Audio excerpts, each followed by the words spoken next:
What's up, everybody? Hope you've had a good weekend or week so far. Just getting ahead of myself already. It's freaking hot in here. It's so hot in here. Oh, man. But anyways, I got the fan going. Hopefully it's not going to drown out my my voice and you guys can hear me good. But anyways, like I was saying, hope you've all had a good week so far because we got some news to get into. And tonight it is definitely spicy. Yeah, we got some electric topics that I want to talk about tonight, and we're gonna do our best to get through it. We're gonna look at some reactions. So tonight, I want to talk about Karmelo Anthony's sentencing, most of the reaction around it. We're gonna listen to a couple different content creators, watch some different clips, etc. Then I want to talk about these teen takeovers that apparently are becoming more and more common. Got some clips of that. And then I want to finish the stream talking about the recent Belfast attack. Attack sounds too mild, to be honest. Will call it for what it was. It was an attempted beheading of a special needs person. So, yeah. Like I said, woo! I started off like wanting to do a stream about knife violence because we've had like a lot of it, and then the Karmelo Anthony thing, and it just kind of like sort of kept, I had to break it up into 3 topics because it just kept growing and growing and growing. So we're going to do our best to get through it. Let me throw these on and we'll get right into it. Okay. So let me kill this music. Go to this and close that. All right, so here's the first one. This is the first reaction that we're going to listen to here. This is by Jesse on Fire. Awesome channel. He does a lot of the same stuff that I like to do, and he does it so well. He also does jiu-jitsu, so my man. So he talks about conspiracies and aliens and then serious topics like this. So I like to get his opinion on things whenever possible. And he also put together a video that should be watched. So go over to his channel, like this video, share this video, because he did a lot of due diligence, like putting together all the clips and everything like that. So let me get right into it. Yeah, so this morning I put out a video related to the Karmelo Anthony case, discussing the sentence and the light nature of it, and the fact that Karmelo would be out, when he's like 34, 35 years old. And I spent the majority of my time in that video, if you watched it, talking about the incredibly challenging time that it must be to be a parent of a black child in America, not discounting anything about what Karmelo Anthony actually did and whether he deserved more time than he got, in my opinion. But I was really trying to make an effort to put myself in their position, be like, look, like it's not this is not an easy thing, because looking at Karmelo Anthony's family, I'm like, look, like this is it's an intact family. They got a bunch of kids. They go on, think whatever. Okay, this is not that video. This is not that video. Okay, because I had not seen all of the stuff I'm going to show you now, where it's pretty infuriating. Very different temperament now. I just did a video for my other channel, Play with Matches with Gabrielle, where we went through the reactions to this sentence, and I have snapped. Okay, I can't watch it. I can't watch another second of it without losing it. And I started calm on that one, and I'm starting already at about an 8 on right now. So we're just gonna go ahead and get into looking at why this happens in these communities. And if you're pointing at white people, how you should be pointing at the exact opposite group. These people who do what we're about to look at are the bane of that community. It's your fault. Do you understand? It's your fault. What am I talking about? Well, let's just dive right into it. Okay. So, actually, you know what? Let me make one point before we get into that. Oh, man. In case there's any, misunderstandings about the efforts made to, build racial division in this country, let's just look no further than here. Okay. It's not all your. And that is a huge thing that I've been noticing as well. And they keep trying it and keep trying it and keep trying it. Race baiting and stuff like that. The Al Sharptons of the world come out, and they've been doing it for a long time. And I think it's starting to lose its potency. You can only call somebody a racist or a bigot or those types of words so many times before the person's like, I know I'm not. So say whatever you want. You know, before it was like, oh God, don't call me that. Like my life will be ruined. I'll lose my job, blah, blah, blah. But like times are changing now. And in these words just aren't sticking like they used to. But man, they keep trying. They keep trying. They want us so divided. I mean, just look at the division between men and women. That's one wedge that they're driving through society, right?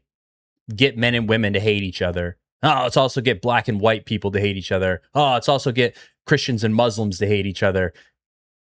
I don't know who's pulling the strings at the top, but boy, they like hate. That is for sure. Fault, I promise. Okay. I'm speaking to like the black activist community, by the way, not black people, the black activist community, and the ones who make every single case like this into a crybaby victim fest of how, oh my God, it's because he's black, blah, blah. He stabbed a kid in the heart for no reason. No one had to. Okay. But anyway, before we get to that, okay, before we get to that, I agree. Look at this story in TMZ. Who runs TMZ? Whatever. Donations pour in. I actually don't know who runs to Karmelo TMZ, Anthony but I'm gonna have to Google after it. Murder conviction sentencing. Oh my gosh, there are so many. Remember that story when he got all those donations, $600,000, yada yada. Remember that? And I was like, okay, well this, which was crazy, and it was very upsetting back then too. The fact that that's who the black community decided to get behind. Someone that potentially murdered somebody. They're like, yes, that's who I want to spend my money on. That's who I want to see go free. It's bizarre. It's bizarre. It's just so weird. You know? Like if it was flipped around and the white kid stabbed the black kid, I wouldn't be like, yes, I need to give money to that white kid. Like, I don't care. To me, it's just two kids and one stabbed one. So I don't really care if one's black and one's white. You know what I mean? But that's coming from somebody who's not racist. still looks pretty similar. So donations poured in. Why are they donating to this kid who's a murderer and just got convicted? Why is that? Right. You know, why is that?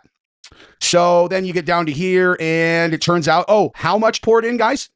$4,000 overnight.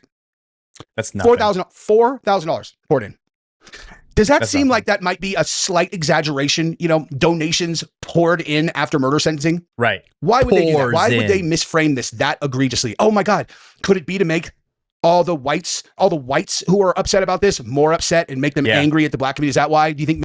Well, because in the beginning, when the funds flooded in the beginning for the working, for his defense and all that expenses and stuff like that, it was also it left a bad taste in a lot of people's mouths. I don't know if it was just white people or not, but it just doesn't seem right, I guess, you know? And then right around that same time, there was the white lady that used the N-word on the playground, and then she got a GoFundMe, and she raised a whole bunch of money, and it's like, well, that's not good either. Most people are like, I don't feel good about either of these, you know? And then TMZ's like, donations pour in, literally hundreds of dollars. Maybe that might have something to do with it. And as we get to the next section of this story, which is going to have me flipping out at, the activists, I wonder where they're getting these ideas that make them sound so ignorant and so ridiculous. Where could those come from? Where do you guys think that those ideas are coming from? Well, let's start right here with Congressperson Jasmine Crockett, who is now going to share with her all of her fantastic ideas about how she would have stabbed Austin Metcalf also. Okay. She would have also stabbed him. Oh, wait, you know what? Let's do that now. Let's do that after we do this story. Okay. Let's actually first talk about Austin Metcalf's twin brother, who watched his twin brother and best friend die in his arms, while Karmelo Anthony, who had the only weapon there, stabbed his brother in the heart when there was not even a fight. All they had done is asked him to get out from underneath their tent. And when he put his hand on his shoulder after Karmelo Anthony, in case you guys don't know what actually happened here, here's exactly what happened. Karmelo Anthony went underneath their team's tent. It was raining. And Austin Metcalf, was like, hey, man, you can't be here. This is our team's tent. And Karmelo bowed up and was like, do something. He went over. He's like, no, man, you can't. He puts his hand in. Karmelo Anthony puts his hand into his bag and says, touch me, see what happens. Touch me, see what happens. Okay. And so Austin he's being challenged in front of his entire team. He's like, oh yeah. And he's like, what are you going to do? Oh, what are you going to do? You're going to shoot me? You're going to stab me? And then he put his hand on his shoulder, did not throw him, did not punch him, did not nothing. Just kind of went, okay, here you go. I'm touching you. What are you going to do? And Karmelo Anthony pulled the knife out of his bag, stabbed him in the heart, and then ran away. And he died in his brother's arms. That's what happened. This is verified by 100. Which is so rough. I mean, just imagine you see your friend get stabbed and they bleed out in your arms. Now it's your twin. And everybody talks about how twins have such a different bond compared to just normal siblings. He's gonna be the twin brother's gonna be fucked up, mentally fucked up. You know, there's no way around that. Witnesses, okay? There's no conversation here. That's it. No one was ganging up on a black kid. No one was singling out a black kid. They told a kid who was from a different school to get out from underneath their tent. And then he said, I'll kill you if you touch me. And then he did. Okay? Now, I'm embarrassed to show you guys an ad on this video, but you know what? It is a solid company. So give him a look really quick and then buckle up, because in the back half of this video, we're going to skip. We're going to skip that, but definitely go. Now, I just found out something wild about stem cells. If you don't know, stem cells are like tiny repair crews in your body that go and fix things that need and stock up before it's gone forever. Hit the link in the description or the pinned comment. Grab the amazing Black Friday deal while it lasts and take control of your health before someone else does it for you. Okay. So here's what that kid's family had to say after, Karmelo Anthony got convicted and then sentenced. I'm actually more angry after all of this at Karmelo Anthony's family, his grandma specifically, and all of these activists than I am at Karmelo Anthony. That at least I could understand. He's like, he's an idiot and he deserves to go to prison for a very, very, very long time. But at least I understand it. He's like getting challenged. He's like, oh yeah, what are you going to do? You're going to touch me? And that's an instantaneous thing. It doesn't represent an entire worldview that's warping every person who listens to it, which is millions of black Americans. And it's the most destructive ideology for that community ever. Yeah. Well, maybe not ever, but certainly in 2026. Okay, so listen to this. Austin Metcalf's twin brother ripped convicted killer Karmelo Anthony in a blistering victim impact statement, telling him that while his slain siblings' memory will live on, eventually your name will be forgotten. So Hunter Metcalf, who was born 2 minutes after Austin, unleashed a stinging rebuke, and he said, "You took a son, a brother, a friend, best friend from this world. You took someone from me who was supposed to be an uncle, godfather to my kids. Now I want everything taken from you." Yeah, that's him. If you've seen this interview, it's extremely hard to watch. Okay. And then he said, eventually your name will be forgotten, but my brother's memory will live on. Okay. So then it says Karmelo Anthony reportedly sobbed his way through the verdict and sentencing and kept his head down when Metcalf's devastated loved ones started reading their victim impact statements. I have no issue with that. The guy's a fucking kid. Karmelo Anthony's a kid. Okay. Yeah. He's an 18-year-old kid. And yeah, bottom line, he's a kid. Kids make dumb decisions. This was a devastatingly stupid decision. But this part of a trial where the victims can give their statements, the victim impact statements, it's so important because in a way it's closure for the victims, and it's supposed to be brutal. They shouldn't care about hurting their son's killer's feelings, right? Like, no, that's not what that's for. He's supposed to feel bad during those. That's the point of it. Listen, life has consequences, dude. Okay. Lots of kids decide they want to drag race, dude. You want to drag race? You want to drive 120 miles an hour in a straight line? And if some lady walks out in front of you with a baby, a baby stroller, and you kill the mom and the baby, you're going away forever. That is what life is, okay? You take risks. If it goes bad, you go to prison or you die. That's the way this works. So I can feel empathy for the kid at the same time as going, put him in prison. I mean, like 17 years, not enough. Not enough at all. Not enough at all. Okay? Stop saying it's a 35-year sentence. If he doesn't stab anyone else, he gets out in 17. Yeah. Okay, so anyway, that's if he doesn't appeal and all he's found that stuff. Guilty of first-degree murder. First-degree murder and 17 years. That's super reasonable. Okay, so now Austin's father, whose son got murdered by the person who he is standing in front of, and he said openly at the very beginning that he forgave him and he tried to go and pray with Karmelo Anthony's parents. Okay, that's what kind of person this is. He said, "We were robbed. I remember that in the beginning. Don't look down." And he said, "You failed your parents. You failed yourself. You failed society. You don't belong in this community. You're going to prison. I forgave you the day it happened. I don't forgive what you did. You can't look me in the eyes, but you can stab my fucking son." Whew. So that's what his dad had to say. And he could not have made a larger effort to make sure that he never allowed this to be about race. But don't worry, because even when the white parents of the murdered kid do everything they can to keep it away from it being a racial conversation, don't worry, dude, because every single black person who weighs in on this publicly, of course, is going to do the opposite. At least the ones that they televise, which of course is by design, because I know lots of black people who absolutely have not wouldn't share this opinion in a million years. Right, exactly. But those ones don't get put on television. Why do you think they don't get a microphone shoved in front of their probably face? The same reason that they characterize $4,000 in donations as donations pouring in to support the murderer. Okay, but listen to this, dude. Okay, here you go. Jasmine Crockett, fucking genius congresswoman. Aid was under the size limit.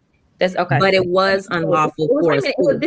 Was it a switch? I don't know what he had. It was like it seemed like it was a multi-tool, almost like a Swiss Army. Like with like with the little scissors and everything. No.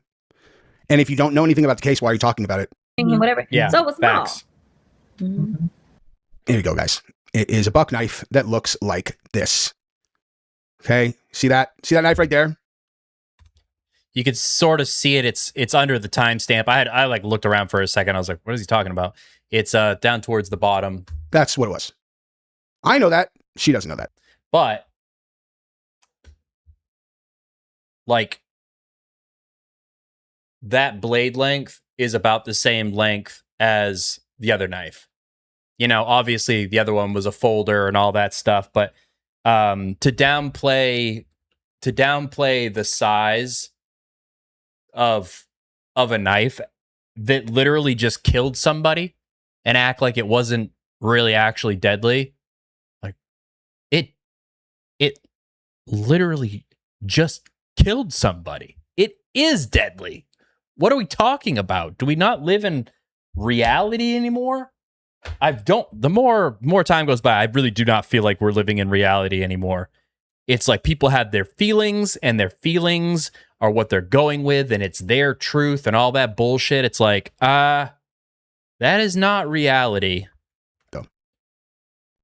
Well, I would argue the size of it alone, you wouldn't even think it's a deadly weapon. That's interesting, because he used your tool to stick him super fast one time and he died. So I don't know.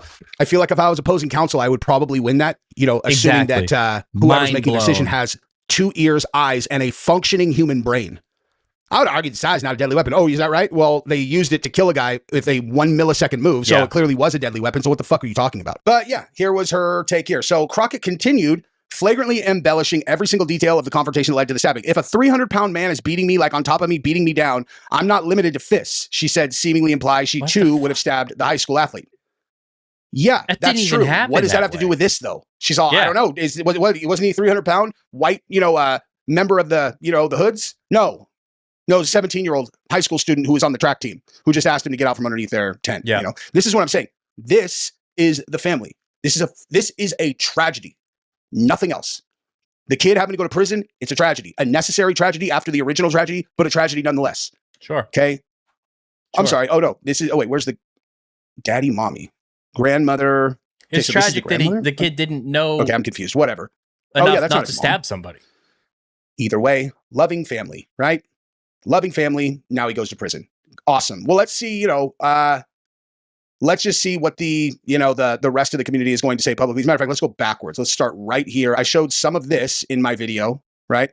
But don't worry, there are some much worse ones coming than this. Why do we have to care anymore? Why are we even here? To be honest, why are we here? What are we here for?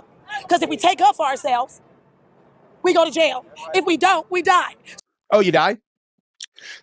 He would have died. He would have died if he didn't stab the kid. He didn't die. He would have died. Really? Listen, I understand. Terrible history. He didn't die, though. He didn't even get punched. So what is this lady talking about?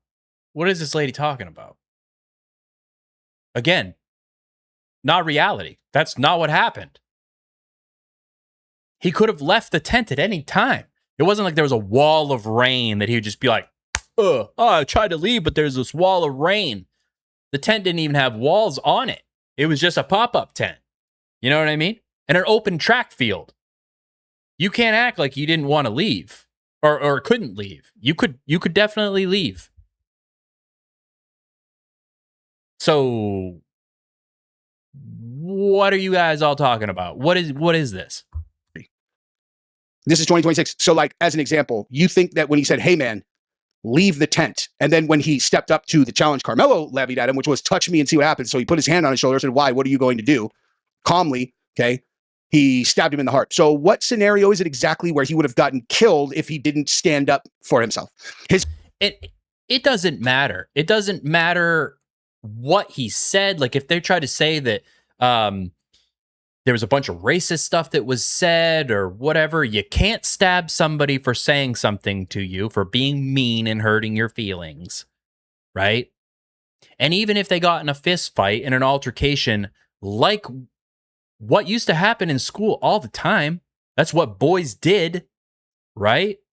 Especially from like rival schools and stuff like that. They scrapped with fists. You still didn't kill somebody.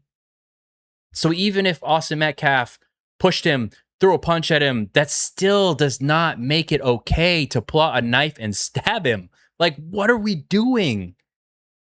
What are we doing? The only option was to stab the kid, the unarmed kid in the heart, who was asking him to get out from underneath their tent. I understand it was raining. All Karmelo Anthony would have had to do from the beginning is be like, guys, it's pouring rain. Is it okay if I stay under here for 5 minutes? And they would have said yes, for sure. And if they didn't, that's a huge problem for them. You'd be like, what's wrong with you guys? White, black, irrelevant, white, black, or whatever. Just ask. Be like, you guys, is it cool if I stay here? Like, I hate the rain, man. I hate the rain. Who's going to say no to that? Be a normal human being. So it's a catch-22 in this situation. What do you want us to do? What do you want us to do? Get your hair wet. Just walk away or ask. Just two options. Ask nicely, get your hair wet. That's it. Those are your two options. Okay? None of your options are stab kid in heart and then blame racism. Do at this point. What? I'm lost for words. I don't know what to do. I got 5 boys. I don't know what. I ain't got nothing to tell them no more. Yeah, you do. How about don't stab people? Or how about learn to communicate? Like Jesse was saying, hey, can I stand under this for a little bit? You know, I know I'm not from this school. Like, what the fuck? You got 5 boys, you don't know what to tell them anymore? Yeah, it's a tough world out there, boys. See, turns out when you stab somebody and they die, you go to jail nowadays. God, what's the world coming to, really? It's just crazy. Yes, you fucking do. You tell them that in the event that there is a way to avoid violence, just walk away. Okay? You tell them, be nice. Don't go into every interaction with white people you don't know, assuming that there's some kind of racist nightmare, because they're not. They're not going to be that 999 out of 1,000 times. Just be nice. Okay? Just be nice and respectful. That'll work with the police. Okay? Yep. It'll certainly work with 17-year-old high school children from good schools. Yep. Okay? And listen, like, I can't even explain to you. Like, you know how many black friends I have? Do you know what kind of like world I come? I'm telling you that this is not me speculating. Okay? There's no one who's looking to hurt black kids in an area like that ever. Just be nice. That's it. Yeah. You can't walk away no more. Why not? Trayvon Martin. Let me ask you this right now. Why not? Rest in peace. Why can't you walk away anymore? Why? Because of the rain? I mean, we're talking about this. They're going to talk about Trayvon Martin and like all these other things, which is a completely different thing. But I guess I don't understand like why people ignore the breaking the law part and talk about the results without talking about what got them there. You know what I mean? Have we really lost accountability that much? Okay, Trayvon Martin. Trayvon Martin has a lot to do with it. Of course he does, dude. Yeah, of course. And here's Jasmine Crockett again, talking about how, the knife was small, not even a deadly weapon. Fucking moron. Okay, now listen to this. This is great. I love this one. 35 years. If he was white, he would have got nothing. If he was white, we wouldn't even be here today. It would have never came to court. If he was white, it would have never came to court. Yep. I can think of a ton of examples where a white kid stabbed a black kid in the heart in front of 100 witnesses, and they just didn't, in 2025, sorry, it was 2025 when it happened, and they didn't even go to court. They were like, listen, obviously if the stabber would have been black, we'd give him 35 years. But because he's white and the victim's black, like, don't even make a report, Johnny. Why are you writing any of this down? Yeah. Just call the paramedics we use for the blacks. Have them get this dead body out of here, and let's just not even make a report. What are you talking about? It makes no sense. The white kid would have gotten shipped forever for that. Okay. Yeah. It would have gone down forever because the entire media apparatus would have painted the white kid to be a racist, psychotic maniac. 100%. If you think that's not true, they would have been like, he showed up to the track meet specifically to kill not just people, to kill black people. That's the way it would have been spun. We all know it. You know, that's because the media wants clicks and racism gets clicks, you know? So stupid. You are crazy. I certainly can empathize with the concept of like looking at your history. It is full of horrifying racism. Absolutely true. Okay. Sure. What does that have to do with 2026? Right. What does that have to do with 2026 at all? Nothing. I'm not playing patty cake anymore about this stuff, dude. I'm just not doing it. I know that all of the things, if you want to talk about the 70s, 80s, you know, whatever, 80s, whatever. And before that, obviously, terrible. Yes. You are doing a disservice to your community playing these games. You are making this into a thing that will continue to happen because what the actual message should be is don't stab people, you dumbass. I couldn't agree more. It should be that simple. That simple. Don't stab people. As a community, let's deal with confrontation a different way. Less violent. Walk away. Use our words, etc. Not, well, you know, you stabbed him. Let's see what we can get on the GoFundMe. I know you listen to a lot of rap music, stabbing people, sticking people, shooting people is all glorified. Great stuff, great messaging, and you can't really just tell your kid they can't listen to any of the people that they like. Okay, I understand. But you are even worse because you're trying to tell the world that a kid who stabbed a guy for no reason shouldn't even be tried. Well, it would have never been no handcuffs. We wouldn't be here today. But because somebody didn't know how to go get an adult like we all the time, somebody's life. Because someone doesn't know how to go get an adult? That doesn't make any sense. Why didn't Karmelo Anthony go get an adult instead of taking a knife out and sticking it in a kid's heart? Right. I know this is like tough logic, you know, very, very challenging. It doesn't make any sense. And somebody's in jail for something that should have been self-defense. Crazy. Should have been self-defense. Again, touch me, see what happens. Touch me, see what happens. Touch me, see what happens. Oh yeah? Here you go. Touch. Do you have any idea how many times I've seen that interaction in my life? You have any idea how many times I've seen that exact thing happen 100%. Within 2 feet of me, or it's me myself? 100%. I was once 100%. A young dumbass too. I've been on both sides of that equation. And every time that I was like, touch me, see what happens. Touch me. I was terrified they might actually touch me. You know, like I was like, oh, fuck, I hope he doesn't actually do it. Right. But when they did, you want to know how many times I stabbed him with a knife? 0. None. Not one time. And if if someone's like, touch me, see what happens, I didn't ever do the thing where I would touch the, like, touch, what are you going to do? Less talk is always better in those situations. Less talk. And I think, and I know Karmelo Anthony had a dad, so I'm not saying that. And I'm not even talking about specifically like just black people, but just in general with our youth. I think we're seeing the consequence of less fathers being in the home and less fathers being involved in raising young men.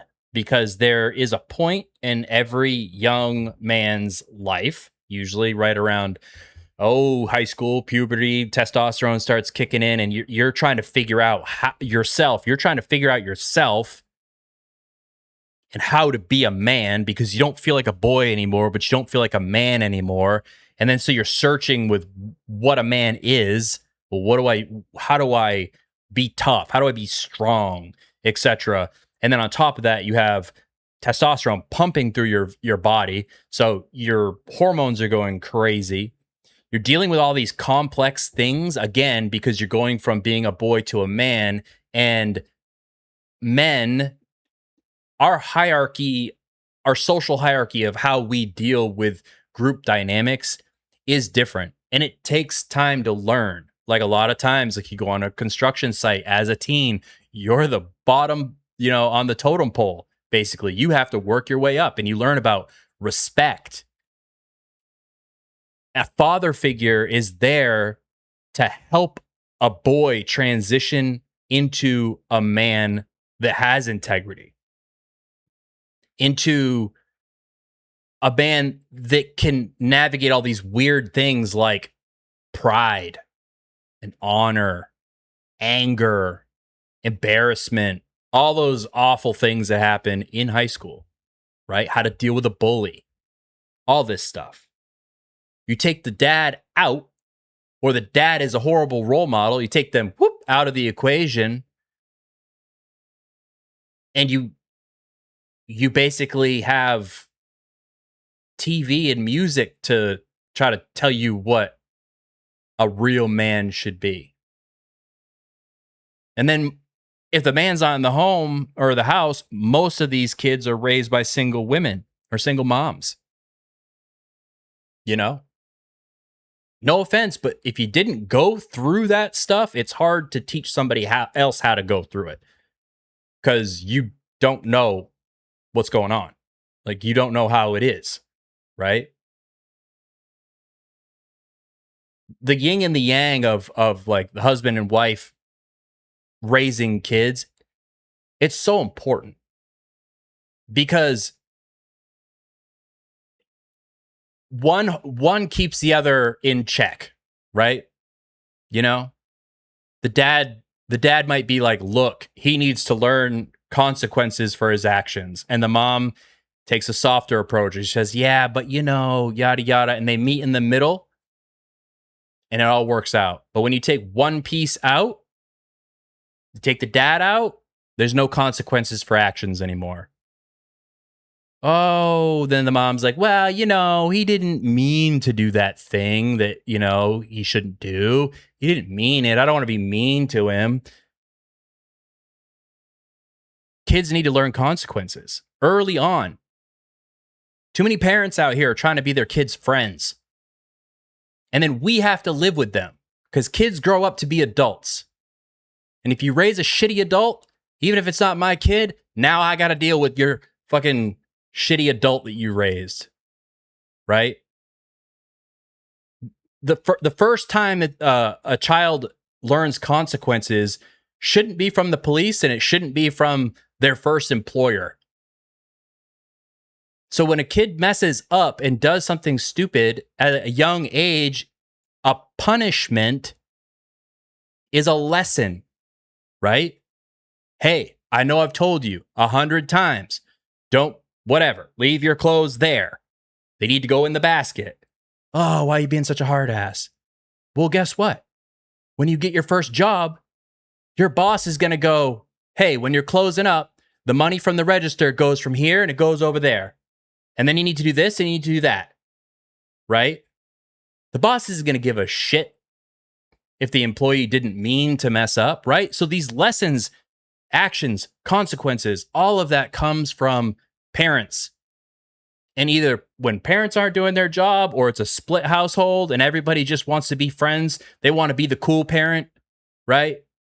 Mom wants to be the cool parent, dad wants to be the cool parent, and then the kids just do whatever they want at both households because no one wants to be the enforcer of, you know, not fun things. The world has to live with that. Anyways, that's what I think happened here in this case. I think Karmelo struggling with what it means to be a man. He goes to the track meet. Why he had a knife in his backpack, I don't know.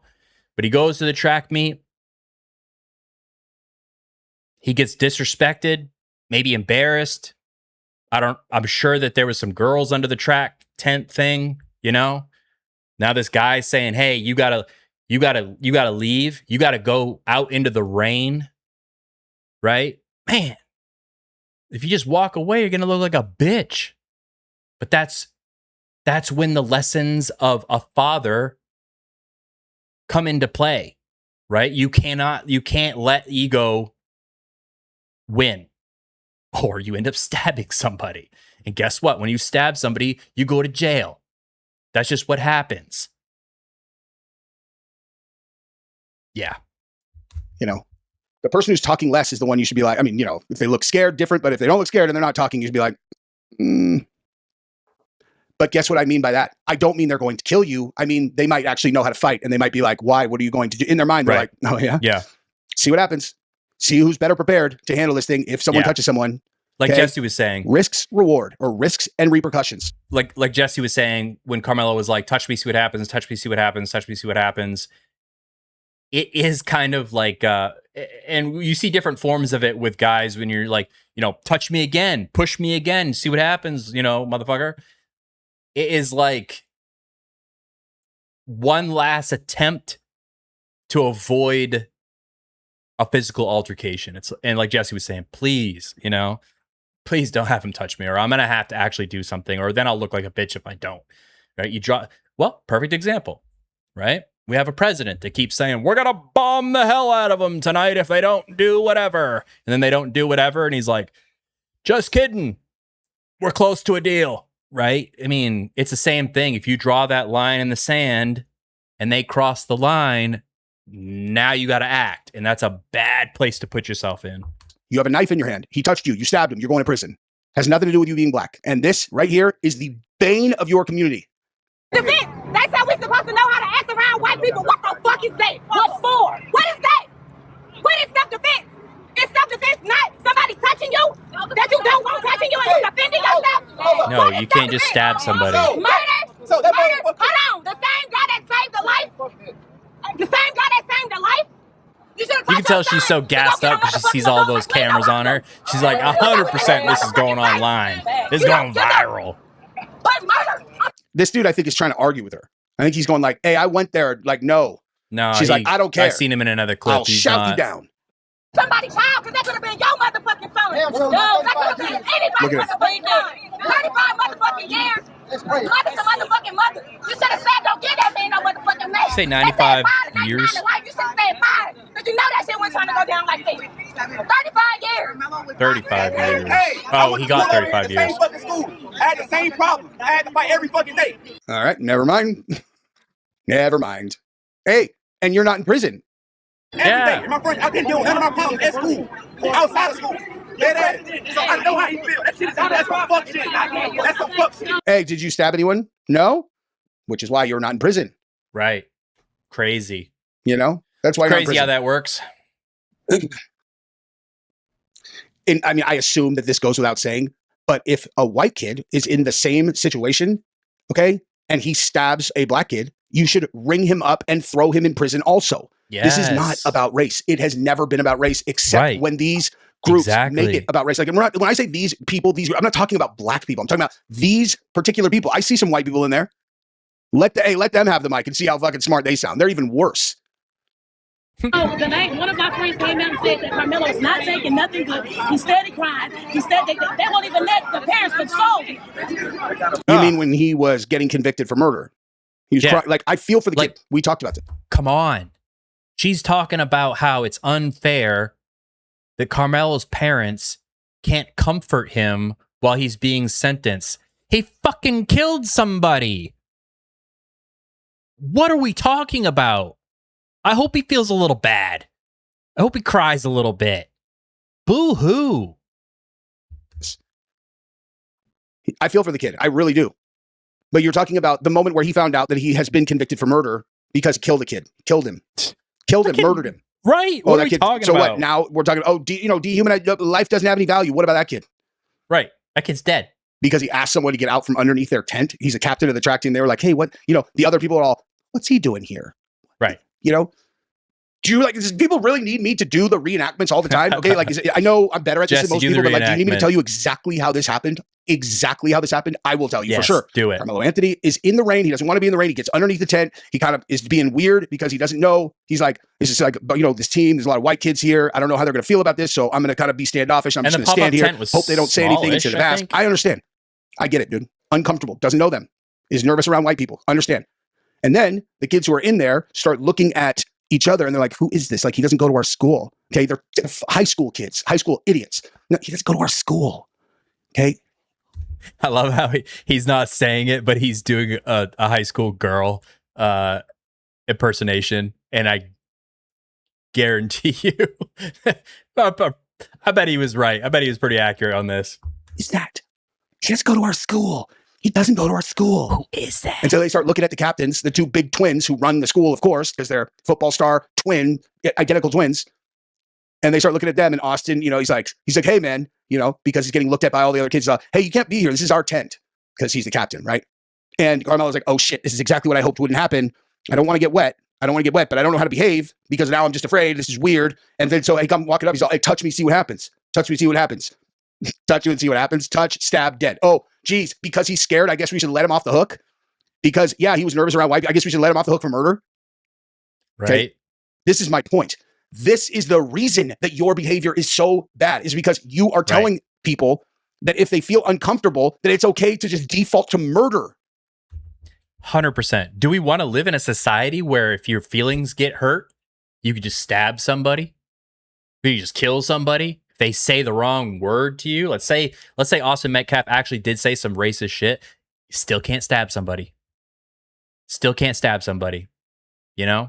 That's not how adults work.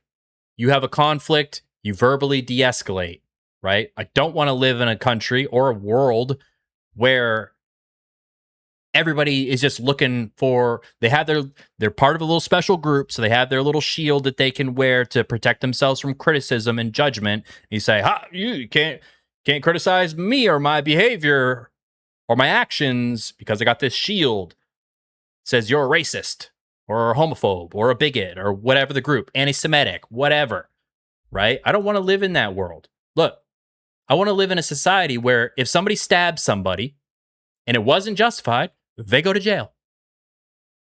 Black, white, Mexican, Asian, don't care. Don't care. I know this is really complicated for you guys. I know it's super complicated. You're like, yeah, that is exactly what it was like for Karmelo. I know.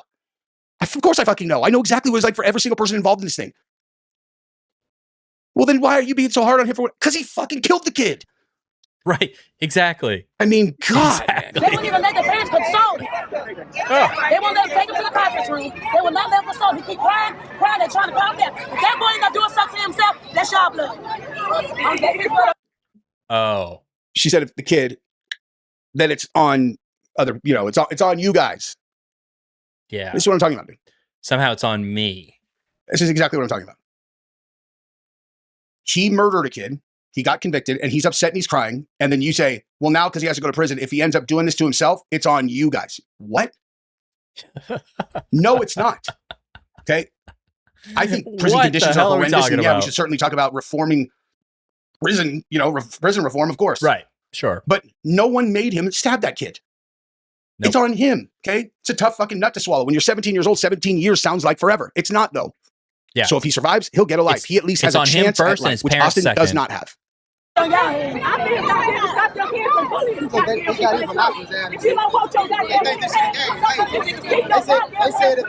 the judge, this is his last case. He wanted this case personally. But the judge wasn't even supposed to be on the case. It was a black lady. Why? Why is she yelling if the people right in front of her? That's the lady that. Hey, the judge on the case just gave him a fucking gift from God, and you are still upset. 17 years for murder. Yeah. Stop saying 35 years. Good behavior, up for parole in 17, which he'll get if he's well behaved and he doesn't go in there and fucking act like a convict. If he goes in there, acts like a kid who made a bad mistake when he was 17, he's behaved. Now he's in a level 2 or whatever these, I don't know what the lowest a murderer can get to, but his victim doesn't have that chance. Okay. This is all I can't do. That's it. Yeah, I agree. I agree. I agree. It's crazy. We've gotten so far from accountability as a society that it's ridiculous. It's ridiculous. No matter what you do, it's someone else's fault. Like across the board. Across the board. Kids get a bad grade on a test that they don't like. Oh, you just take it again. Just take it again. Take it till you get the results, the score that you want. Yeah. Hey, homework's due Friday, but if you don't turn in homework, I mean, you do have that one day at the end of the semester that you can do your homework and bump your grade. Okay. Where is the consequence for not studying or not doing your homework? Like, it goes so deep. you could fix one thing, but it goes way, way, way, way, way, way deep. But I think it all comes down to accountability. Yeah, pretty much. Yeah. All right. Another reaction. Let's go. Hey guys, welcome to the Liberal Hive Mind, a channel solely focused on whatsoever. It does nothing. Let me show you guys what's going on. We got some stuff to get into, so let's roll the tape. All right, folks, so the New York Knicks lost a game of sports ball. Oh no, what are these multi-millionaire superstar athletes and the billionaire owners of the teams ever going to do? How are they ever going to live this one through? It's such a travesty. Actually, it's absolute NPC level behavior. Here's what followed after. We're not ready for that one yet. We're not ready for that one. Sorry. That one. Here we go. This is the relevant one. Sorry about that. All right, folks, so Al Sharpton is getting old, right? The racial grifters of old are kind of like sitting on their millions upon millions of dollars like Scrooge McDuck. It's a been there, done that kind of situation for them, and so for the most part, they've retired from the scene. And so now, of course, comes the next opportunity for the next generation of racial grifters, like Dominique Alexander and others, for instance. And it's very obvious what they're up to. There's no evidence of systemic racism, of racial judicial bias, or any of the stuff that they claim. And so they have to attach themselves to cases like this, Karmelo Anthony, Juicy Smollett, George Floyd, of course. And while in the summer of 2020 it worked fantastically, well, nowadays, it just ain't working, folks. And it's not for lack of effort, but rather for lack of environment. And speaking of the new generation of racial grifters, we've got this individual here. This woman appears to be a Dallas attorney, I'm being told. And she's leading with that, attempting to paint herself as an authoritative figure. But just listen to this. Pray for the Anthony family because they have been legally lynched for the last year. Legally lynched. Right off the bat, listen to the language. Legally lynched. That's such a loaded statement. More so by this slaughterhouse of a courthouse as well as the family of the Metcalfs. The energy right now is very white supremacy. They have shown up to be the pigs that they display with hate. They are celebrating the loss of life and the loss of freedom. So that's the energy. Who is we have a devastated family who didn't know that they was going to have to let their son go back into a holdover because we have. Well, he killed somebody, so why wouldn't they think he was going to go to jail? An overzealous prosecutor who lied throughout this trial, who put on liars as witnesses in order to be a saving grace for the white community so that they can win an election. That's what it feels like right now. An election? We already see the prosecutor make clear that he wants it to be a long sentencing. What I heard from this man today is indicative of why it's important that it's people that look like us that are in courtrooms like that. This man disregarded human life the entire trial. He invoked race. He equated Dallas County as being the ghetto, opposed to Frisco being safe. They propaganded a photo of the deceased with black people around praying, saying this is community. They used us as a prop in order to pitch their lynching. This man has... No one got lynched, but someone definitely got stabbed. But it was not a black person. Been known to be an overzealous prosecutor when it comes to us. He see us as murderers. Who's what us? Was the statement that free labor? That's what he see us as.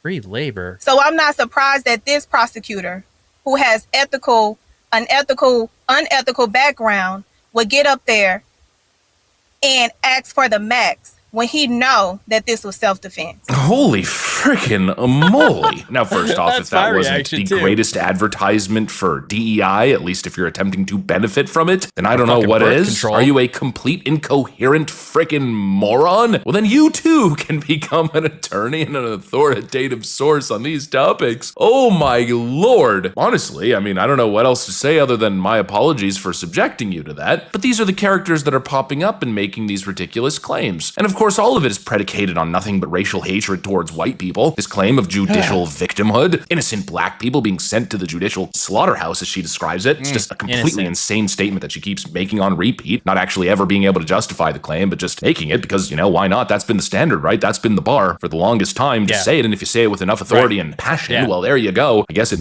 Just say it with your chest and people will believe you because they have to, or else they're racist too.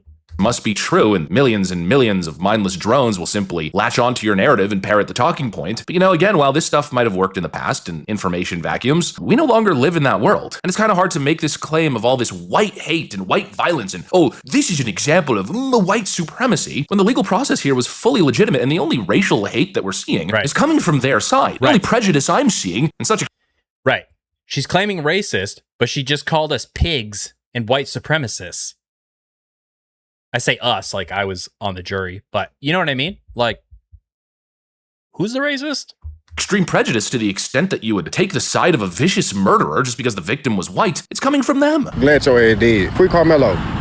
And good thing he is dead. Should have go dig his up and beat his ass again, then stab him again. I'm tired of us having to let them get away with murder, but yet when we do it, it's a problem. Man, them folks. It ain't safe for none of you white folks to come out this weekend. I'm giving y'all a fair warning right now. I know what you're trying to do. Wait, stop. Hey, don't put your hands on your chest. Don't nobody put no hands on nobody. On your chest. Can you change on your chest, boss? Come on, dog. Hey, you know you can't come outside no more. I can't come outside anymore? Why? Because I'm not scared of you guys. I don't have an opinion. I don't have an opinion here. That's what Karmelo was doing. Yo, it's Little John. That's what Karmelo was doing. Yeah. Taking his mother. I mean, the rhetoric we're seeing is absolutely insane. You saw that one fast food worker, it appeared. What he was putting out into the world was the suggestion that Austin Metcalf's body should be dug up and stabbed again. And you might think that's an isolated, insane rambling. But no, this is rhetoric that's taking off. Here's another character, Mr. Devontae D. Peters, who says, just left the courthouse and any white person can get it for real. I don't give a F. F it. He then retweets another post from a person named Ken Fluellen. Whatever the hell a Fluellen is. But this character says, F it. Dig Austin Metcalf up and stab his ass again. Yeah, all this white supremacy. The only thing I'm seeing is black supremacy and black hatred towards white people. You have to be blind not to see it. And actually, might as well use the first character, Mrs. Dallas Attorney there. It's very interesting for her to be making the claim that all this white supremacy and white hatred is floating around in the air. And just listen to the rhetoric she's putting out there. When they pick an all-white jury, they had 4 white women, 2 Asians, 3 Asians. Well, it was 2 that made it. Oh, yeah. 1 Indian lady. They had 4 males, 3 that was white. White people are dumb. Wait, hold on. It was an all-white jury, but there was some Asian people, Indian lady, I think she said, an Indian lady. There was 4 men and 3 were white, which means one of them wasn't white. So was it an all-white jury or was it not an all-white jury? What the fuck are you talking about?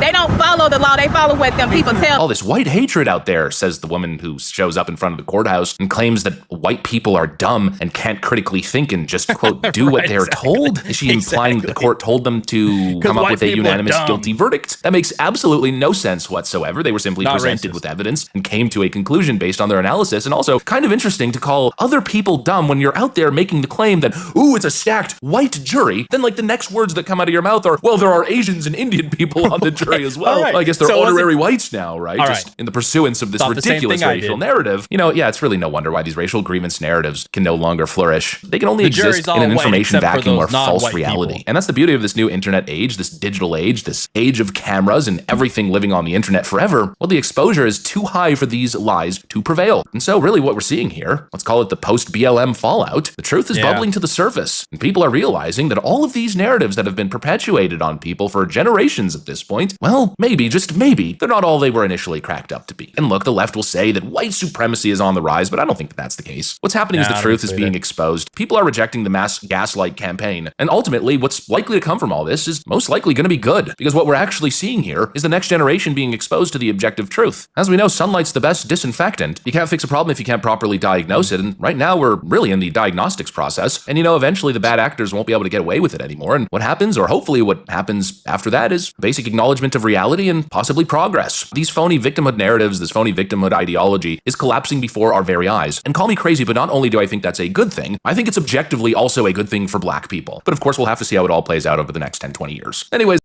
Yeah.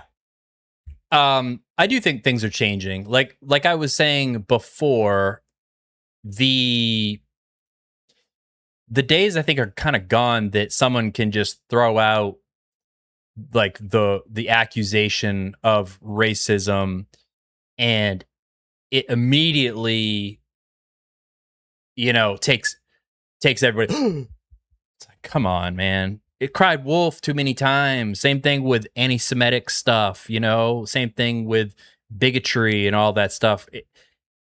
It's like, look, criticism is different than racism. Consequences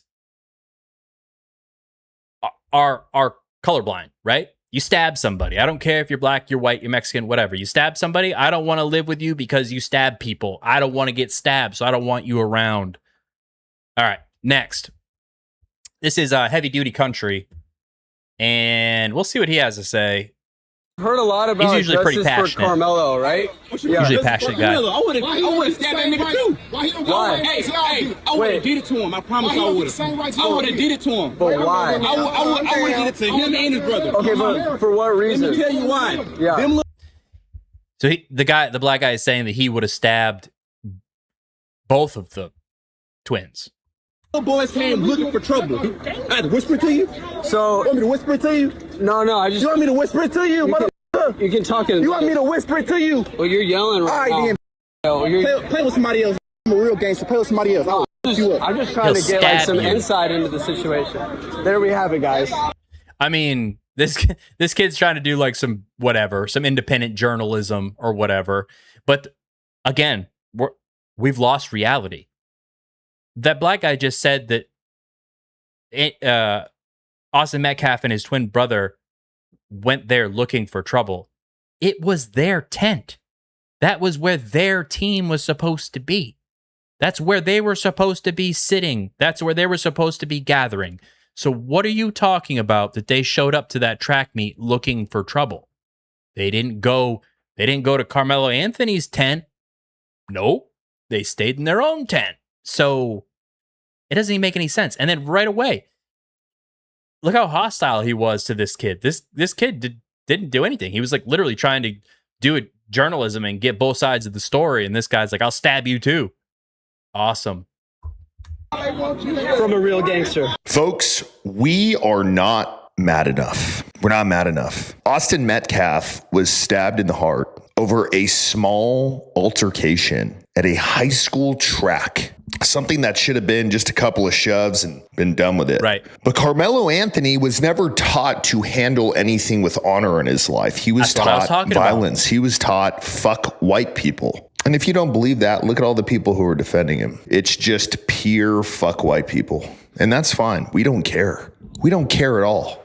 You can hate us all you want, but then don't come and claim racism when nobody wants to fucking be around you. You understand how that works? Do you? I'm just making sure we're all clear here, because if you're talking shit and expressing hate towards somebody, they are not required to hire you. They are not required to like you. They are not required to hold the door open for you, sit next to you in a diner, or even look your direction. Just so we're all clear. And it's not all of them, but it's the majority. And we're fucking done with it. This Austin Metcalf murder has been the wildest shit I have ever seen in my life. You look at all the reactions out there, and it's almost like a black person got killed. It's almost like it was reversed. It's almost like Austin Metcalf killed Karmelo Anthony. People out there saying, oh, we're going to go and fuck white people up. Oh, fuck white people over this. Are you guys fucking stupid? A black kid killed a white kid. If anyone should be doing that, it's us, but we're not. Because what is it going to do? Right. It's not going to bring him back. No. We're not going to go riot in the streets, because that's what y'all do. Y'all go and burn down a fucking Walgreens or a Walmart, or go steal a whole bunch of deodorants and toilet paper when something happens to you. You know what we do? We pay respect to the family. We try to figure out how we're going to combat this. And the way we combat it is we just don't interact with you anymore. And you earn that. The reaction that is out there is absurd. If you were black and you were in the black community and you don't agree with it, you need to stand the fuck up against your people. You need to stand the fuck up and start being a leader. because it's not going to change otherwise. All of these people out there saying, oh yeah, fuck white people because of this. What exactly did we do in this situation? I'm just curious. Do you want us to say, oh yes, please kill white people and you can get away with it? You deserve it. It's reparations. What do you want us to say? Seriously. Right. On top of all of this, this is Karmelo Anthony's Give, Send, Go page. He earned $626,000 fucking dollars for killing someone in cold blood. $626,000. I do think that they took the fundraiser down once he was guilty. I'm positive of that. They took it down once he was found guilty. However, I don't know if they took the money back or what, or if he still got the money, but they were just like, no, you can't have any more money. I don't know. I don't know about that. Are you fucking shitting me? People are being paid to kill people in this country. And then we got black people out there now bragging about when they've killed white people, how they see it as a badge of honor, which we're about to show. But let me be fucking clear, because this is how most of America feels at this point. I'm just the one delivering the message. We don't want to be friends. We don't want to fucking hang out. We don't want to hire you. We don't want to sit at the table with you. We don't want to even look your fucking direction. If you don't come up to us with a extreme amount of kindness and respect, do your own fucking thing. Do your own fucking thing. And it's not racism. I want to be clear. It has nothing to do with color. Unfortunately, that problem exists extremely common in the black community. But let's remove color. That's my standard with everyone. But if you're out there saying, oh man, fuck white people, after one in your community just killed one of ours, okay, we got it. You hate us. I'm not worried about it. Doesn't change my life a bit. But as soon as you start claiming racism, as soon as you start claiming equality issues and all that other fucking bullshit, just remember that you were the reason why it exists. Because there is nothing more I would love to do than to go to a diner and not have to worry about a group of black people causing a problem there, or going to Walmart and not worrying about a group of black people stealing all of the fucking groceries there. There's nothing more that I would love. Unfortunately, that's just not how the fucking world works anymore. But why don't we go into this? Just because everyone's like, oh yeah, we killed a white person, but we're upset. Here's Charleston White bragging that he killed a white guy, watched him die, stood over him, and he sees it as a badge of fucking honor. Son too, I served time for killing a white man, nigga. Front page paper. My brother killed the nigga. My homeboy killed the nigga. I'm the only black man I know that ever served time for killing a white man, nigga. Stood over and watched him die. That's a badge of honor to me, and white people can't take that from me. So during these times when I close my eyes, my heart smile, because I done something I know they wish I was dead for, nigga. Wow. That sounds a little racist to me. Sounds a little racist. You know?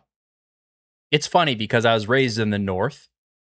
And so just like everybody else, you know, Civil War, taught in school, racism, slavery, all that stuff. And I was like, yeah, it's horrible, you know? Like I have cousins that are mixed, half black. I'm not racist. I went down to Florida. Young, bushy-eyed, white kid. Hi, everybody. I'm everybody's friend. And I learned real quick, they didn't like me. They didn't like me. And I was like, well, this seems awful racist, but it's not coming from me. So how is it okay? Well, you know, they get a pass. It's like, no, I don't want to live in a country that has any racism at all. I thought that was America. So I'm just curious, what do you think this is doing, Charleston? What do you think this is doing to race relations? I honestly don't give a fuck anymore. I don't give a fuck.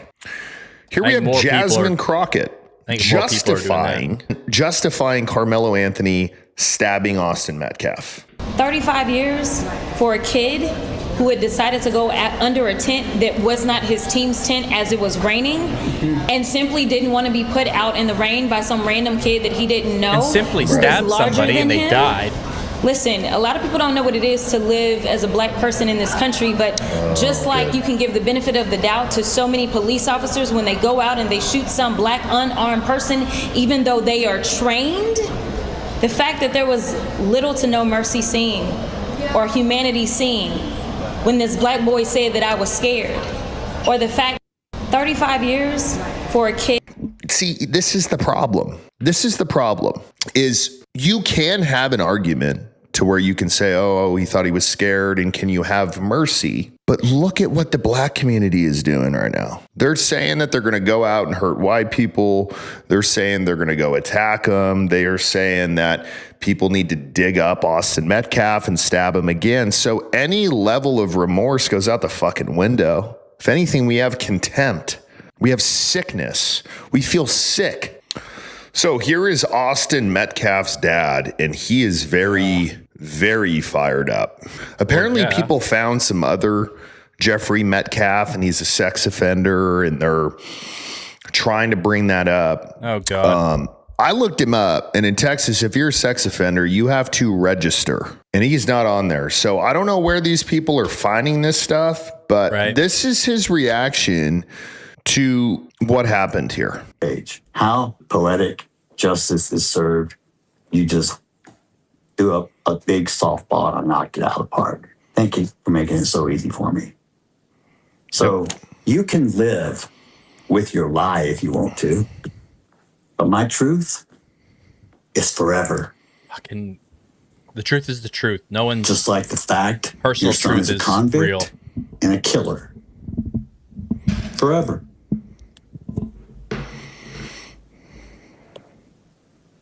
Forever is a long time. What's your master plan, Mr. Anthony? To use your son as income and soak up as much money playing victim to line your pockets and then abandon him when he's at sentencing or victim impact? You just left him up there by himself? Amazing. Yep. Amazing. What about you, Drew? What kind of father are you? You want to talk about what kind of father? All right, let's talk about what kind of father you are. Let's talk about your arrest. Let's talk about your warrants. Oh, was it drugs? Coke? He did. Tell me some other shit. Let's pull it up. So look, clearly he is very mad. And taking the high road is important, but he just had his son stabbed to death. I think he played the high over road a little quite a while, bullshit too. push. So I completely understand where he tried to play the high road for quite a while. Like in the beginning, he was like, I forgive him, and tried to pray with the family and all that stuff. So I really do think he tried to play the high road for as long as possible. But this has been a long, it's a long sentence. I'm sure there's been many, many, many sleepless nights.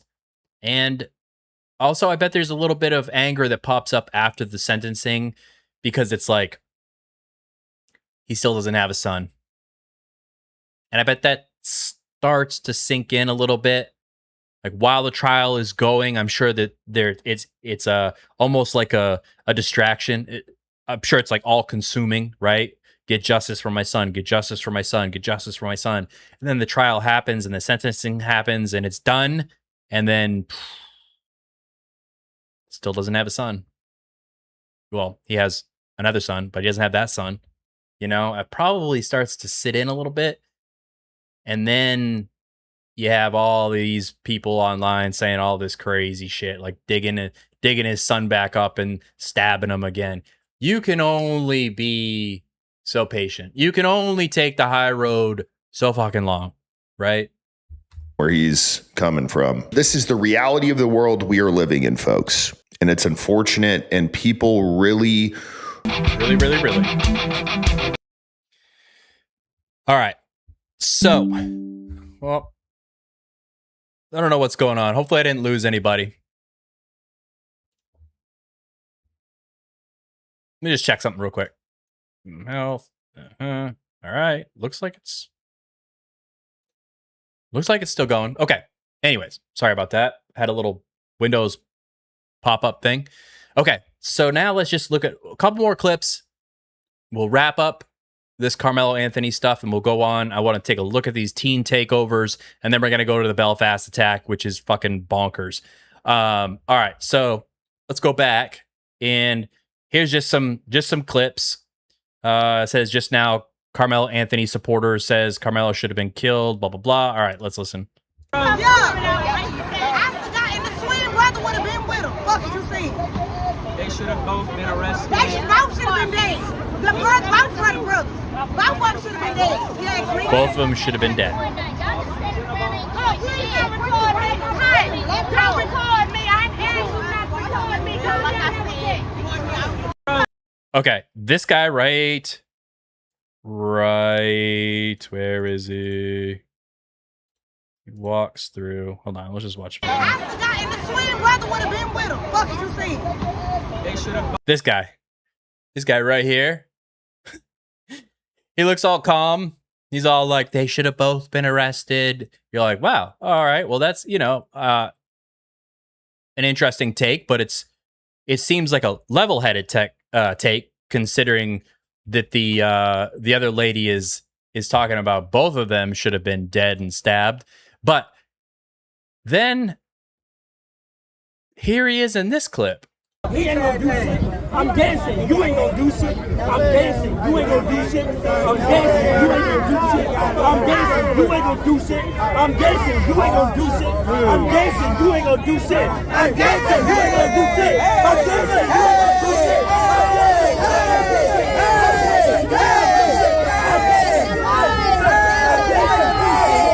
I'm dancing. You ain't gonna do shit. I'm dancing. You ain't gonna do shit. He ain't gonna do shit. I'm dancing. You ain't gonna do shit in that person's face. Now, I don't know what happened before this clip was taken, but all I know is that is fucking annoying. That behavior right there is fucking annoying. The repeating the same thing over and over and over again drives me fucking crazy. You know? It's freaking disrespectful. I don't even care. Like, if it was the opposite, which admitted it'd be kind of funny if it was switched around and that old person was doing the same thing in his face, I would still be like, that's freaking annoying. Culturally, it's annoying. Don't act like that. As an adult, don't act like that. Black, white, whatever. All right. Now here's another thing. These are like, remember from the clip before,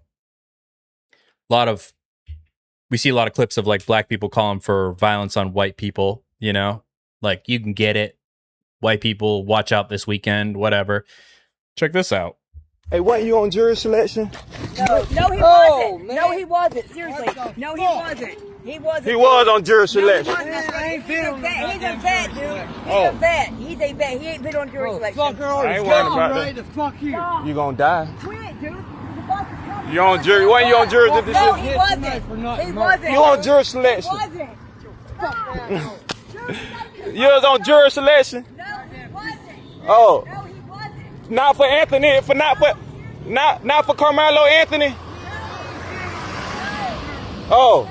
Well, first of all, he's saying he just rides his bicycle up, punches this guy who also looks homeless, punches him, and asks him if he was on the jury for Karmelo Anthony. This happened in Florida.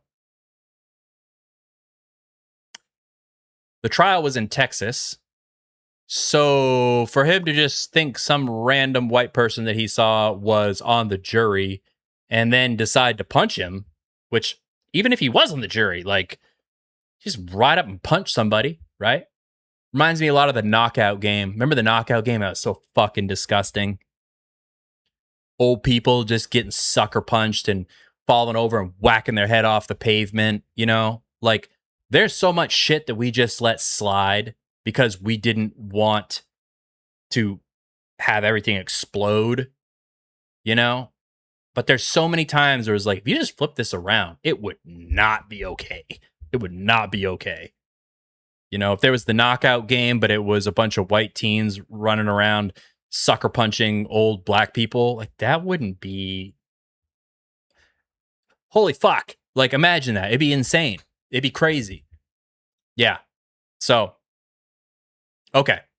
Now let's go. Speaking of just teens, right? See the segue? That segue? These things. So they had the knockout game, and now there's these teen takeovers, which is obviously not good. But in my mind, they're not going away. They're only going to get worse. They're only going to get worse because of how we have, as society, have responded to it, right? Again, there's no consequences for people's actions anymore. And once people realize that, they're like, fucking, I can do whatever I want to do. Then they do. And then we're like, stop that. Stop that. As society, right? As older people. Hey. Put those Jordans back. Right? Stop that. No. Let's just take a look. Folks, the New York Knicks lost a game of sports ball. Oh no, what are these multi-millionaire superstar athletes and the billionaire owners of the teams ever gonna do? How are they ever gonna live this one through? It's such a travesty. This absolute NPC level behavior. Here's what followed after the Knicks lost a home game in the championship series. I'm gonna get one of y'all.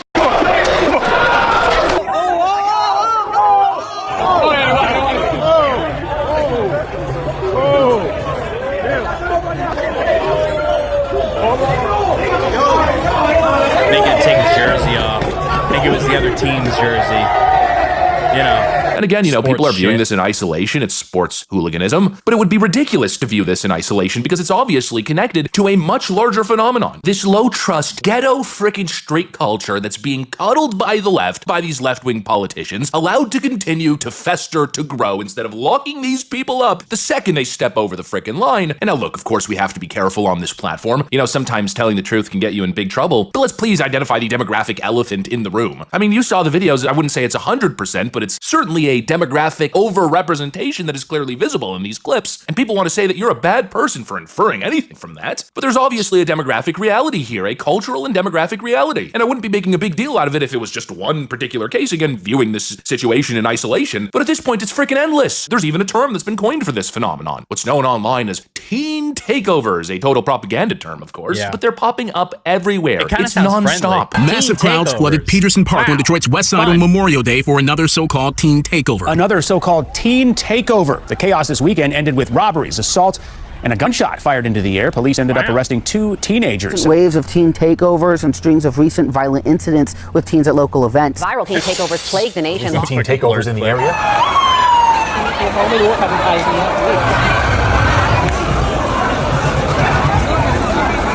How much longer are we going to shove our heads in the freaking sand and call this behavior? And speaking to the whole concept of a teen takeover, that kind of speaks to the coddling in action now, doesn't it? And again, the fact that I feel uncomfortable even kind of delving into the truth of this concept, that it might get me in trouble with the YouTube overlords, it's pure enabling cowardice. Teen takeovers. So I want to go there. Oh, just hundreds of youths, large mob of teens, flood the subway system, stores, parks, running all over the streets, smashing cars, getting into fights, in some cases shootings where people are literally dying. Then comes the propagandists and the politicians with the same tired frickin' script that it's a teen takeover. Unauthorized gatherings. It's not a proper description. I think, honestly, black mob violence probably describes what we're seeing a whole lot better. Oh, but no, you can't say that. No, of course not. How dare you properly identify what you're seeing with your frickin' eyeballs? Clearly diagnosing the issue, identifying the problem isn't helpful, they say. No, what we need, I guess, is more social workers, right? Just continue to downplay the clear cultural issue that lives here. Just blame these overarching themes like systemic whatever, systemic racisms and poverty. But we've tried this little social experiment, and clearly it's not working. Clearly, it's giving the freaking green light. It's enabling the behavior. This woke hands behind your back, la-di-da, latte liberal approach has been an utter enabling disaster. Mostly.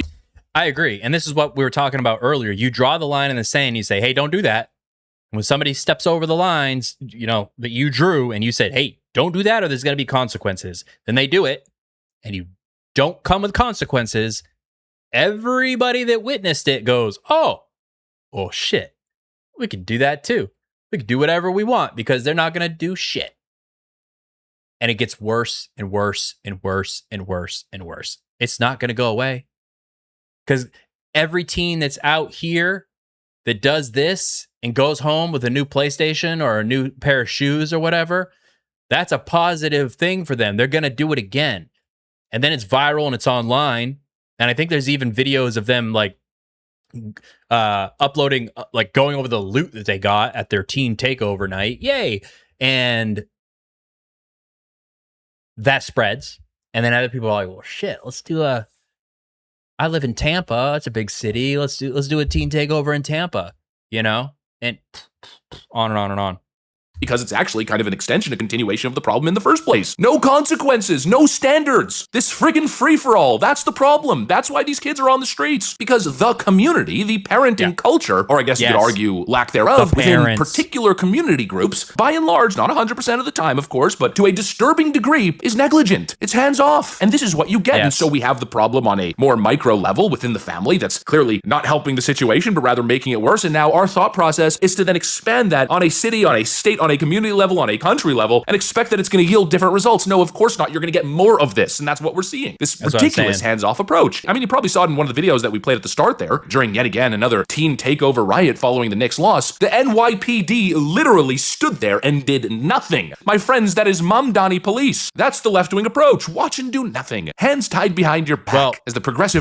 Well, I won't say it's the left's approach. It's definitely the left's approach more so. However, it just seems to be cities don't want to deal with it. It pops up, it happens, whether it's riots, whether it's protests. There must be some strategy. Well, just let it burn itself out. Just let it burn itself out. Yeah, all right, cool. But someone's store got broken into. Someone's home got burnt down. So while they're just like letting it burn itself out or play out, when it happens again, enough times people are like, what am I paying taxes for? Why do we have police? I should not have to worry about my store getting looted. You know, I live in a small area, a rural area, right? And I was walking home at night after jiu-jitsu, and it was a beautiful night, and I was walking, and I happened to pass our local Dunkin' Donuts. And I looked, and I was like, oh, they're closed. And where the door was, they had pushed like a bunch of baking racks in front of the door because it's glass. And I was like, that's weird. And then it dawned on me that that was their way of trying to stop people from smashing and entering through that door, even though to the left of the door is this massive glass window, right? They just throw a rock through that instead. However, I was like, wow, I wonder if that came down from corporate, you know? I wonder if corporate Dunkin' Donuts was like, hey, due to teen takeovers, start putting all the baking racks in front of the windows at night when you close up. Sure. But we shouldn't even be living in a country that has to worry about that. For as much money as I pay in taxes, I shouldn't have to worry about my business getting broken into. You know? It's just this downward spiral across so many things. You know? It's just the degradation of our society. Education going down the shitter. Law enforcement, no one wants to be a cop anymore. To the point where no one wants to be a cop anymore, where in my area, they're doing these 24-hour shifts now.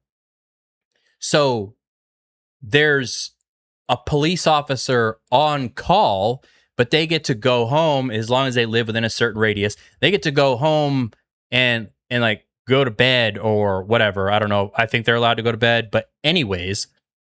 But that means that if someone breaks in to my place and I call and I'm like, someone's here, I need help. They're like, hold on, we'll wake the officer up. He'll be there as soon as he can. He probably has to put his pants back on. As I'm like fighting for my life, I'm like, okay, good.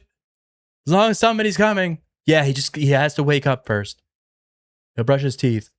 He'll be there. Hopefully he doesn't forget his gun. And I'm pro law enforcement, so it's not their fault. But I'm just saying, okay, we don't have enough police officers to fill all the shifts. They can't get enough in because it's such a shitty job that they have to do things like this, right? And now, when this plays out, I guarantee you it's not going to be a more safe area because there's less police out in the middle of night, right? So from like 12 at night to 5 in the morning or something like that, there's no police out. Local PD. There might still be like state and sheriff and all that stuff, but still, it's change. And I don't think it's a change for good.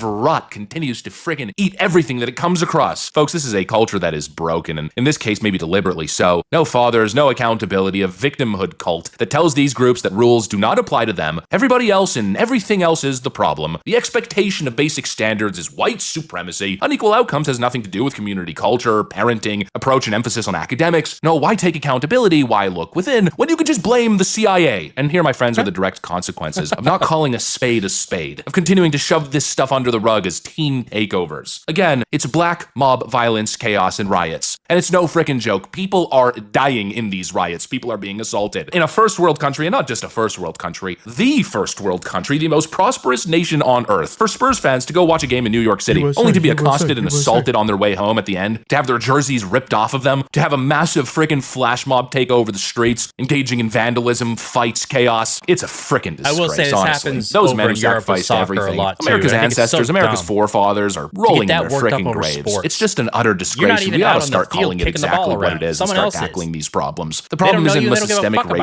racism or either. any of these nebulous concepts. The problem is a lack of enforcement and lack of standards. Yes. The problem Yes. are all these Yes. social Yes. taboos Yes. that make it impossible to even have a proper conversation relating to any of these topics. I think I pretty much said enough. That's what I got. Thanks for watching, and I'll Yeah, I agree. And like I said, he blamed it on black culture more than I'm just saying across like these teen takeovers. I'm saying across the board, there is a lack of accountability in the households, and this is what we're seeing. It just so happens that it's taken off culturally more so in the black community, but is it going to stay that way? I don't know. I wouldn't be surprised if it just keeps going and every teen, no matter what the skin color, is like, yeah, I'll jump in on that, whatever. Get a free pair of Jordans, Anyways, I got some more, I almost wanted to call it TikTok, but then I almost wanted to call it Twitter. It's X, okay? I have some more posts on X about these teen takeovers. And we'll just run through them. This one is in North Carolina. They're just clips. Oh my God. Sorry. Hey, it's teen takeover night. Yeah. The youth. Just hanging out,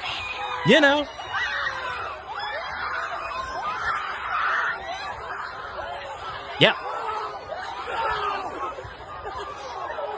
Just taking a break from studying. Just taking a break.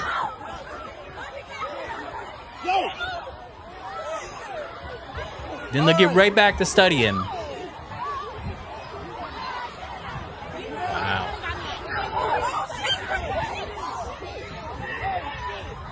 It's a trampoline park. I imagine it'd be kind of hard to fight on a trampoline.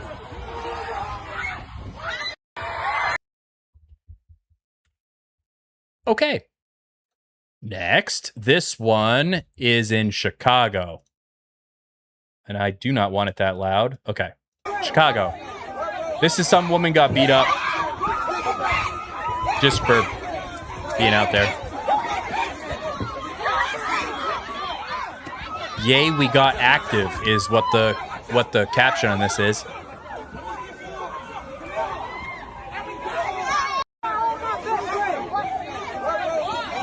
Isn't that crazy? Isn't that fucking crazy? I remember seeing something and like the city didn't, I don't know, they didn't do what they were supposed to do. Teen takeover, Hermosa Beach. I don't know where that is, but let's look at it.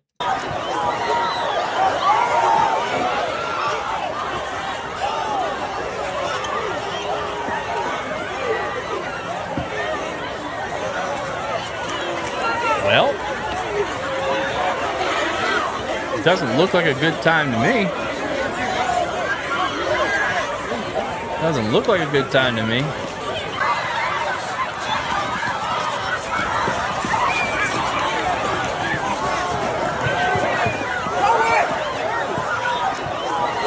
Jesus.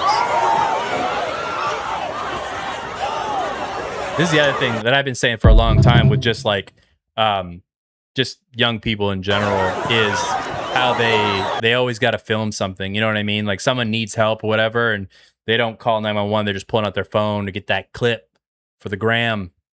So stupid. All right, this is also in Chicago.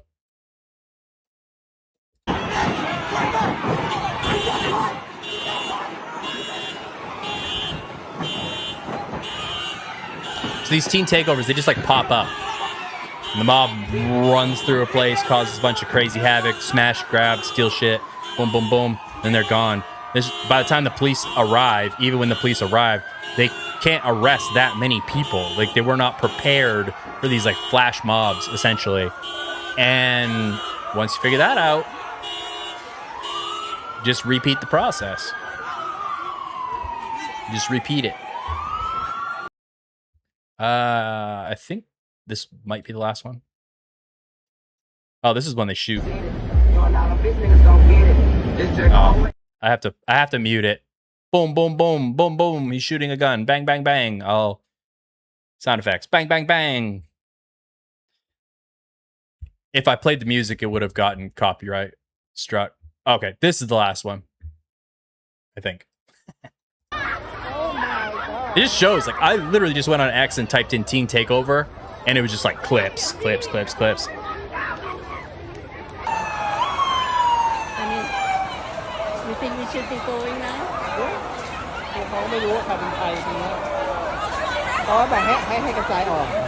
There's some teens out having fun, blowing off some steam and stuff, you know, before they get back to studying for their finals. Right, midterms or whatever the fuck. This is here's another. All right, that was another view of the clip of the gunfire. Holy crap! Yeah, like I was saying, these are only going to get worse. You get the idea. There's so many more. Okay, here's another one. This one. I don't think this one is a teen takeover. I promise this is the last one for the teen takeovers because you guys get the idea of what they are and how fucking horrible and stupid they are. But check this one out. Talk about entitlement and, again, lack of accountability. Watch this shit. This is like pretty infuriating. No, you can walk away and I'll get your fucking stuff. Get my stuff! Yes! Get my stuff! Hey, get out! Relax. Bitch, get out!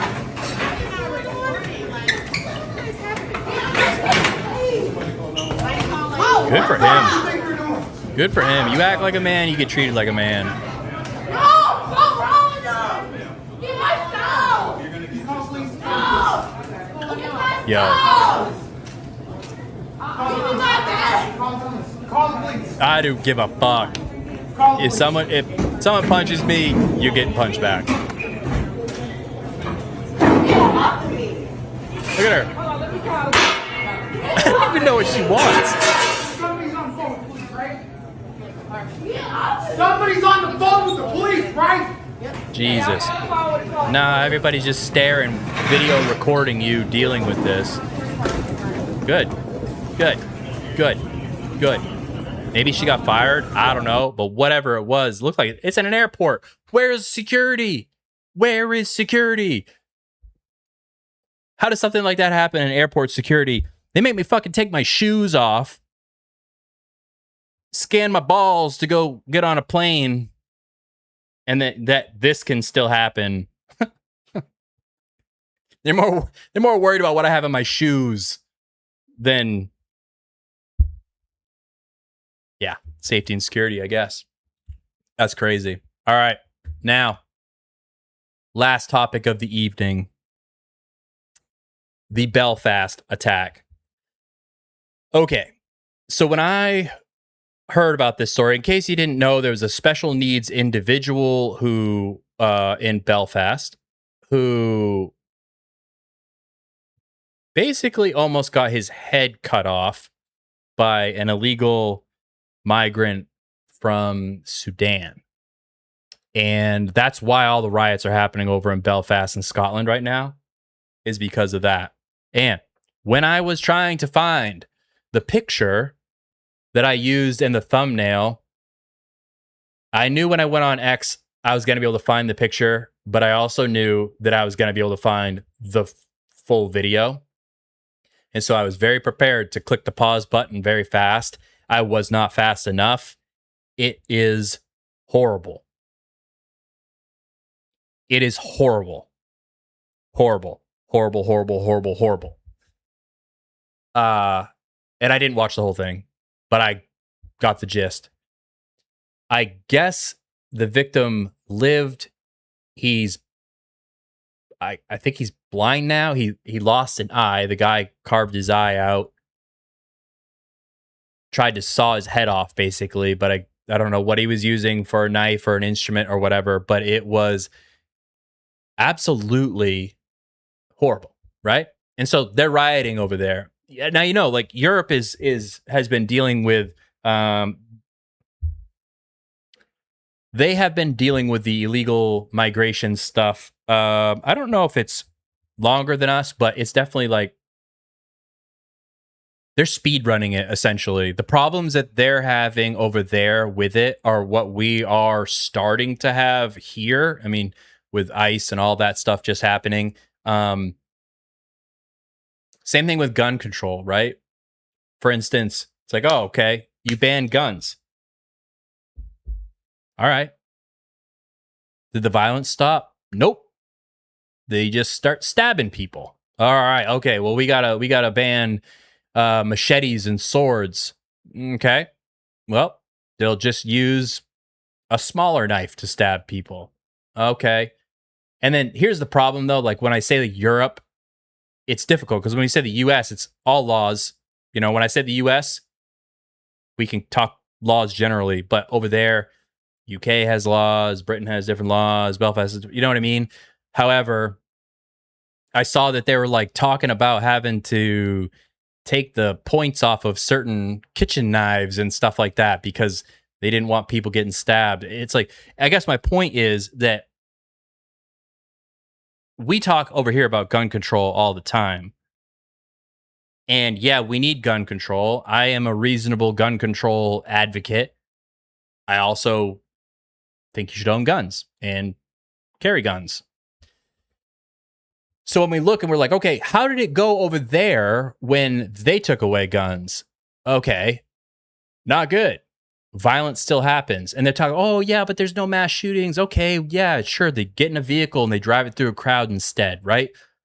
Evil will find whatever tool it needs to do evil. So if we want to know what will happen if we ban guns, we have examples. Australia, Europe.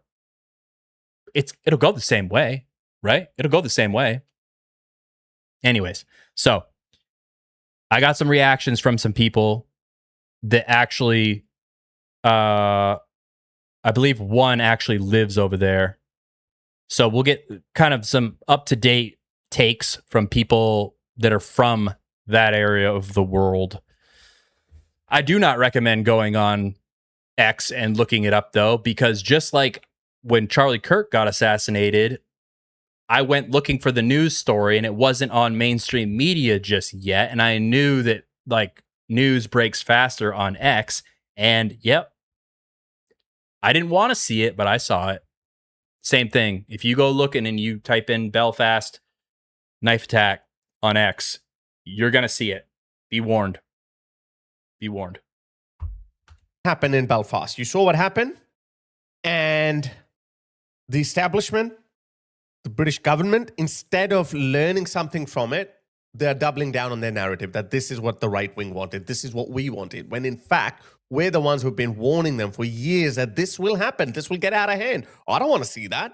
I don't want this to happen to anyone. And they're painting actually not painting a completely different picture. This is actually the same picture they've been painting for a very long time, that this is what the right wing wants. It's racist, it's bigoted.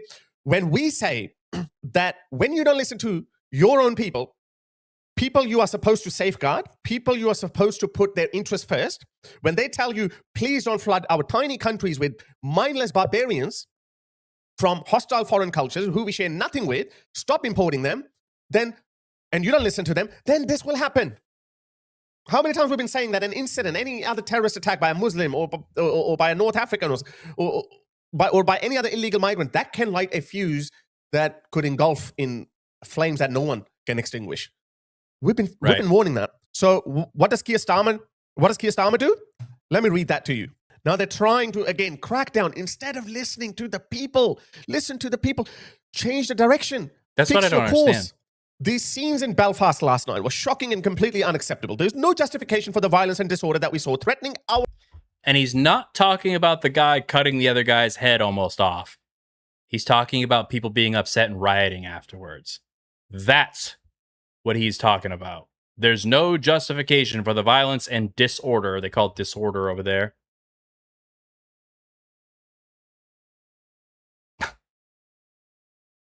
Cut somebody's head off. Yeah, it happens. Get mad about it. Hey, you're going to go to jail. Our communities, nor for those who encouraged it online or elsewhere. You're the government, you doofus. You're the worst prime minister in British history by a long shot. You must be, because I've heard that. This gets out of hand, again, we don't want that. I don't want that to happen. I've been encouraging a political solution to this, which is get these loony, lefty, globalist clowns out of the government and put patriotic, right-wing, conservative governments. Elect those governments. Because it is clear that people were targeted last night because of their background, and I will not tolerate it. Those responsible will feel the full force of the law like Lucy Connolly did. I'm not defending these people.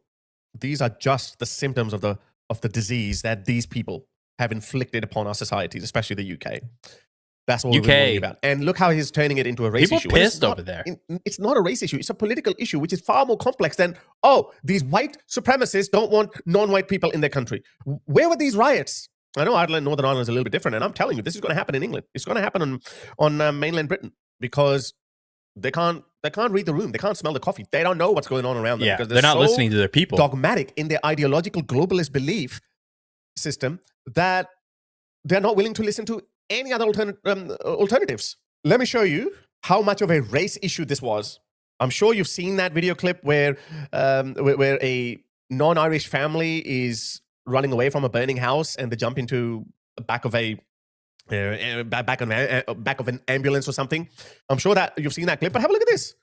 This is what we're saying. This is exactly what happens when civil unrest starts, when anarchy descends on your society. This is exactly what happens. There are no innocent bystanders.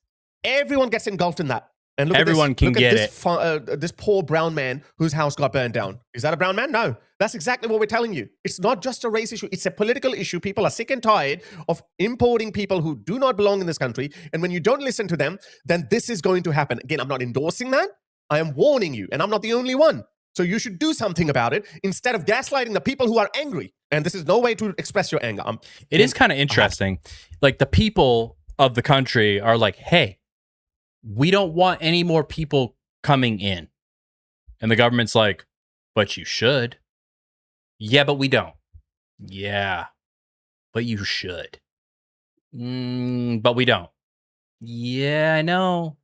But the right thing would be to let more people in. Yeah, but we don't want to do the right thing. We have enough problems. Yeah, we're going to do it anyways. And then get mad at people when they protest and riot and stuff like that. What? Like, just listen to your population, you know? No one says we all have to live together. Like, we haven't done that for a long time.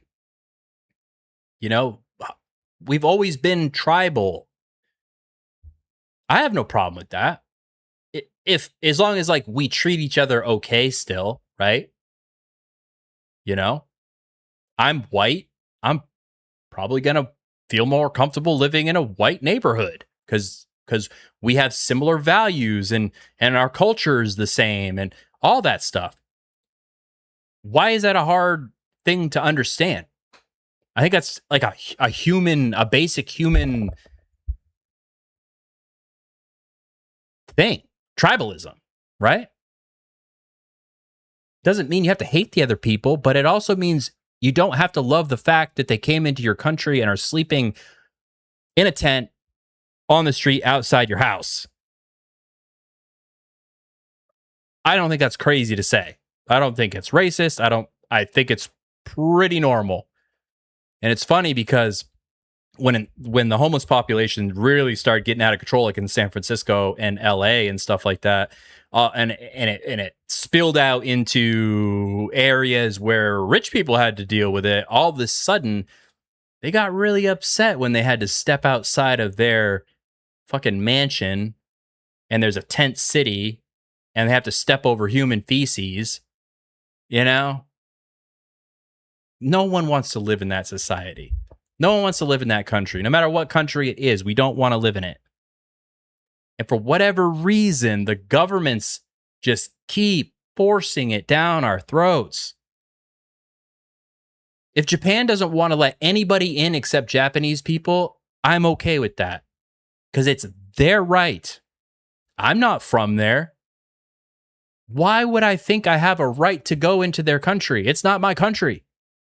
And I'd be like, all right, well, you know, perfect example.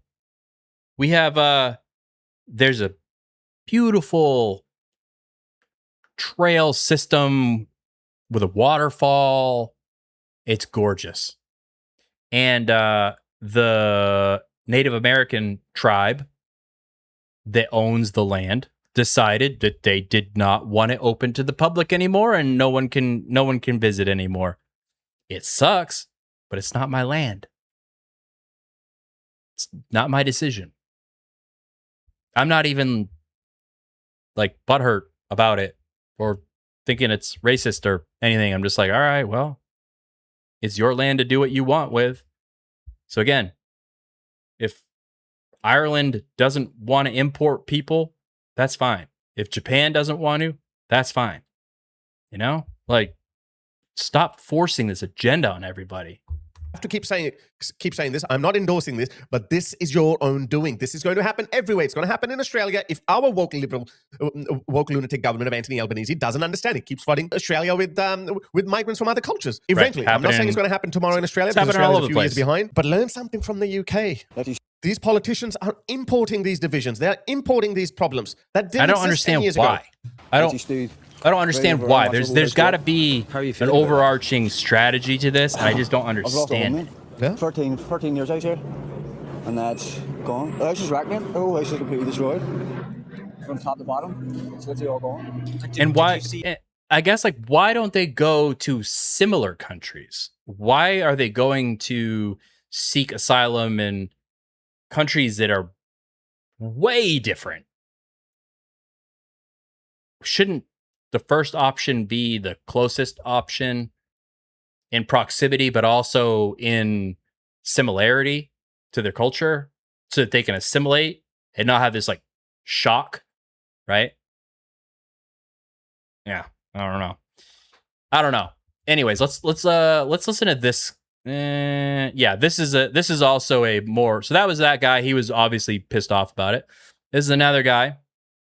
I think he actually is from Ireland, or Scotland.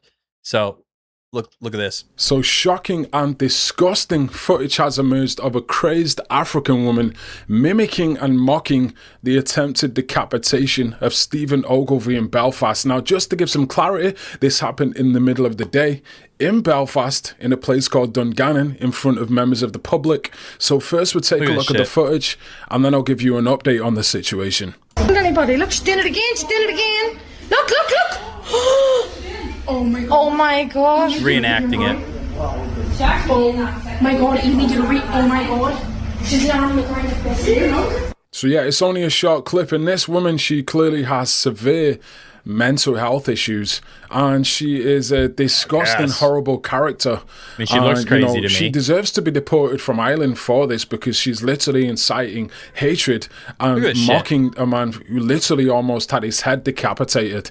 This woman was actually arrested, and I think this was a smart move by the Gardaí, because if she wasn't arrested, I believe that bad things could have possibly happened to this woman. They could have possibly had another fatality on their hands. So People I think it was a smart move, and this is the footage of the woman being arrested.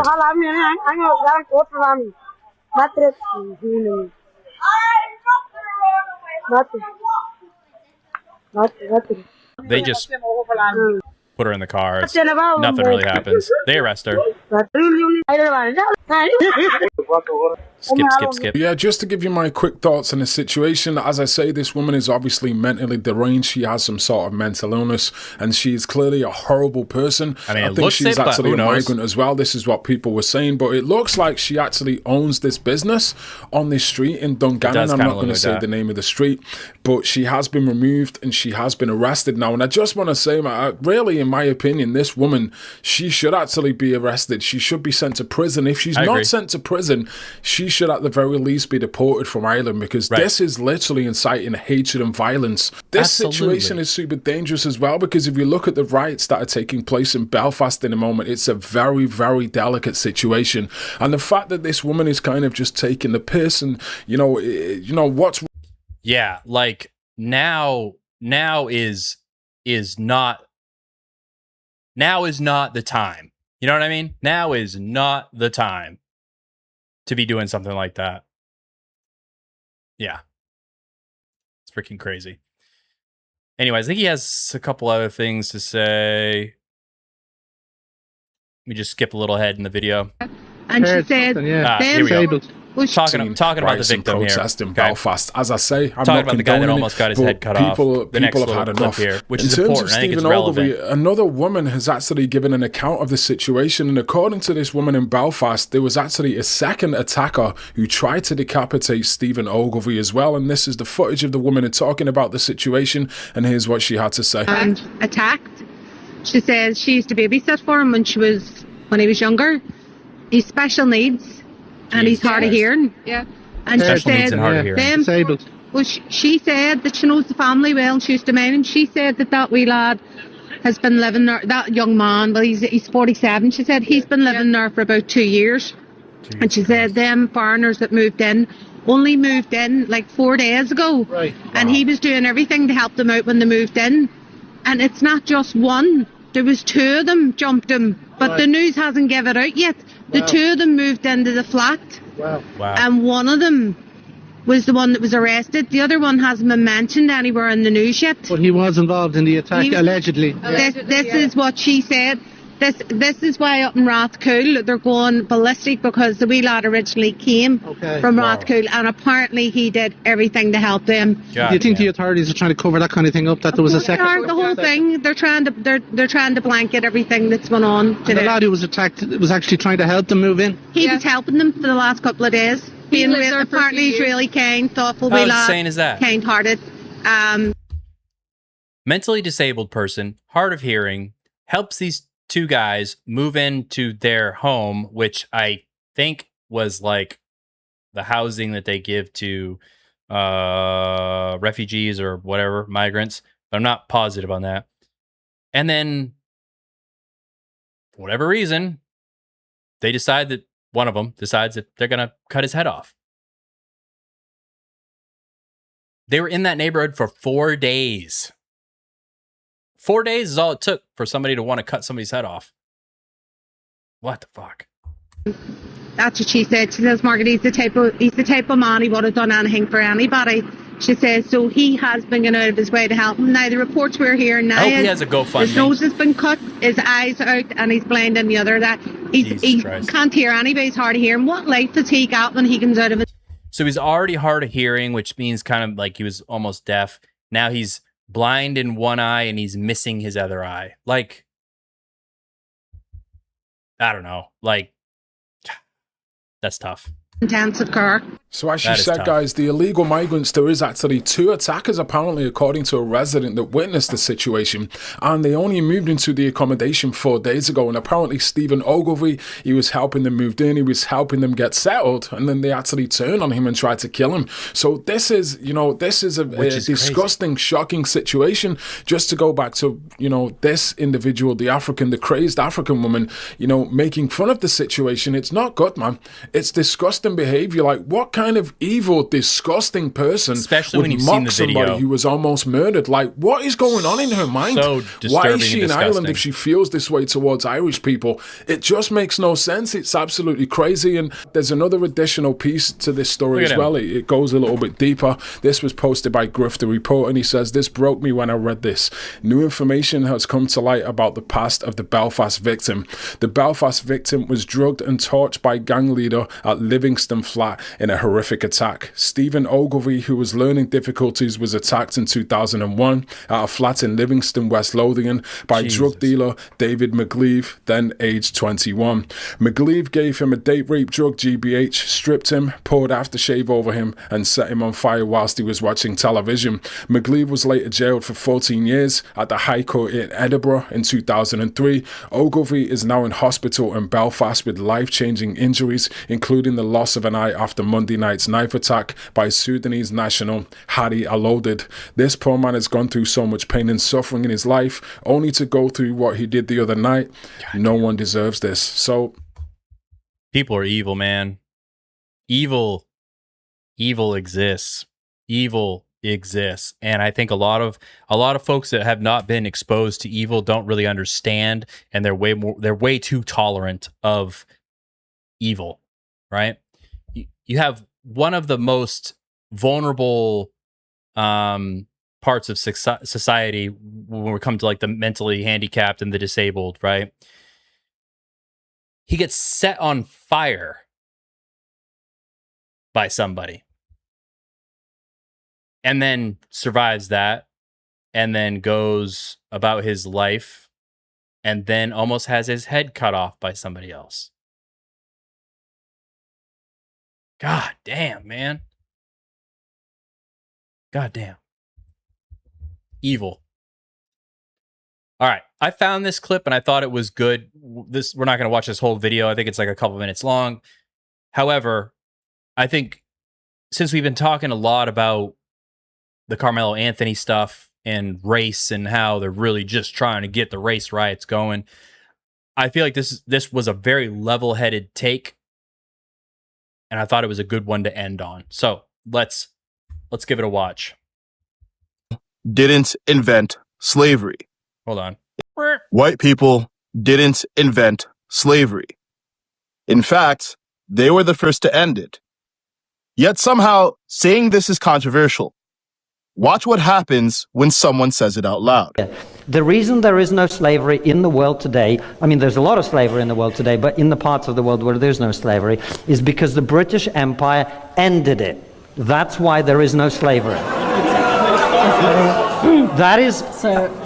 Well, look, the fact that you are uneducated about history doesn't mean it's funny. So let me educate you now. Let me educate you now. I know that the woke narrative and the anti-Western narrative on slavery... Well, you're not practicing free speech very well, are you? You're not practicing free speech very well, are you? The moment I say something you don't like, you're not practicing free speech very well, are you, sir? Let's be clear. Slavery is evil, but it's an ancient human evil. Yes. Practiced by everyone, to everyone. 4 years ago, I went to Ghana. I stood in a slave dungeon where people who looked like me sold people who looked like me to white people. But long before Europeans began the transatlantic slave trade, there was a trans-Saharan slave trade. For over 1,000 years, brown Arab slavers sold millions of black Africans across the Sahara. Then came the Barbary slave trade. In North Africa, Arab and African raiders captured and sold over 1 million white Christian Europeans. China, Korea, Japan, India, every one of them practiced slavery. Europeans did take slavery to another scale when they came to Africa. But it's not because they were more evil. It's because they had the technology to commit evil on an industrial scale. So, which major power stopped slavery first? The British, in large part because of pro-human Christian values. The same values America was founded on. The same values that drove white Americans to fight other white Americans to free black Americans in the Civil War. Values missing in places like Libya, where today you can buy a human being for $400. White people aren't better than anyone else, but they're also not worse. Yet, some black people are taught to hate white people, and many white people are taught to hate themselves. We keep pretending evil has a color, as if less melanin means less morality. That lie makes us ignore history and fuels racial hatred.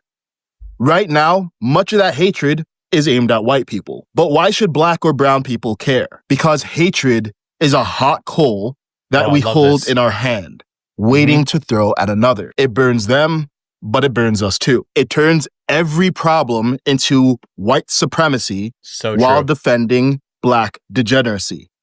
And when the pendulum swings back, white people react with hostility. And then they defend white degeneracy. The only way out of this is to stop making morality about the color of people. 100%. Because in our capacity for good and evil, we are all equals. I came across this video by this wonderful. I mean, I want to back it up a little bit just so you can see. Let me see. I want to full screen it. That's his, well, over there in the yellow. That is his X account, I believe. And he has lots of videos that are super level-headed like that. So definitely go give him a follow, show him some love, because that was probably the most level-headed take that I've heard in a while. And it's also something that I have been saying for a while. I was like, we don't learn about that part in school enough, I don't think. So many populations and cultures have done slavery or have been slaves. It's horrible. It's horrible, but it is what humans are capable of. Humans, I mean, we just literally talked about somebody almost cutting off a disabled person's head, right? Clearly humans are capable of incredible evil. All humans. Period. And I think we need to just pump the brakes a little bit and realize. And the flip side of that too is all humans are capable of doing good as well, right? We are very we're very complex. And we are animals after all, right? So we got a lot of old wiring still in us, and sometimes it comes out. But yeah. I wanted to show both sides of things tonight, but I understand that this is something that people will naturally take sides on, but I urge people, just try not to be tribal about it. Listen to the facts. In my mind, this is all I needed to know. One kid brought a weapon into a tent. One kid stabbed one kid, and one kid died. That's it. I don't care who was black, who was white, who was whatever. Doesn't matter. Those are the facts. And I think that they got the case right, the sentence right. Some will say it's a little short, like 35 years, 17 good behavior. Do I think 17 years is too short? It's tough. It's tough. Because I think about my life. I never stabbed anybody. I definitely never stabbed anybody. But I did a lot of dumb shit that I never got caught.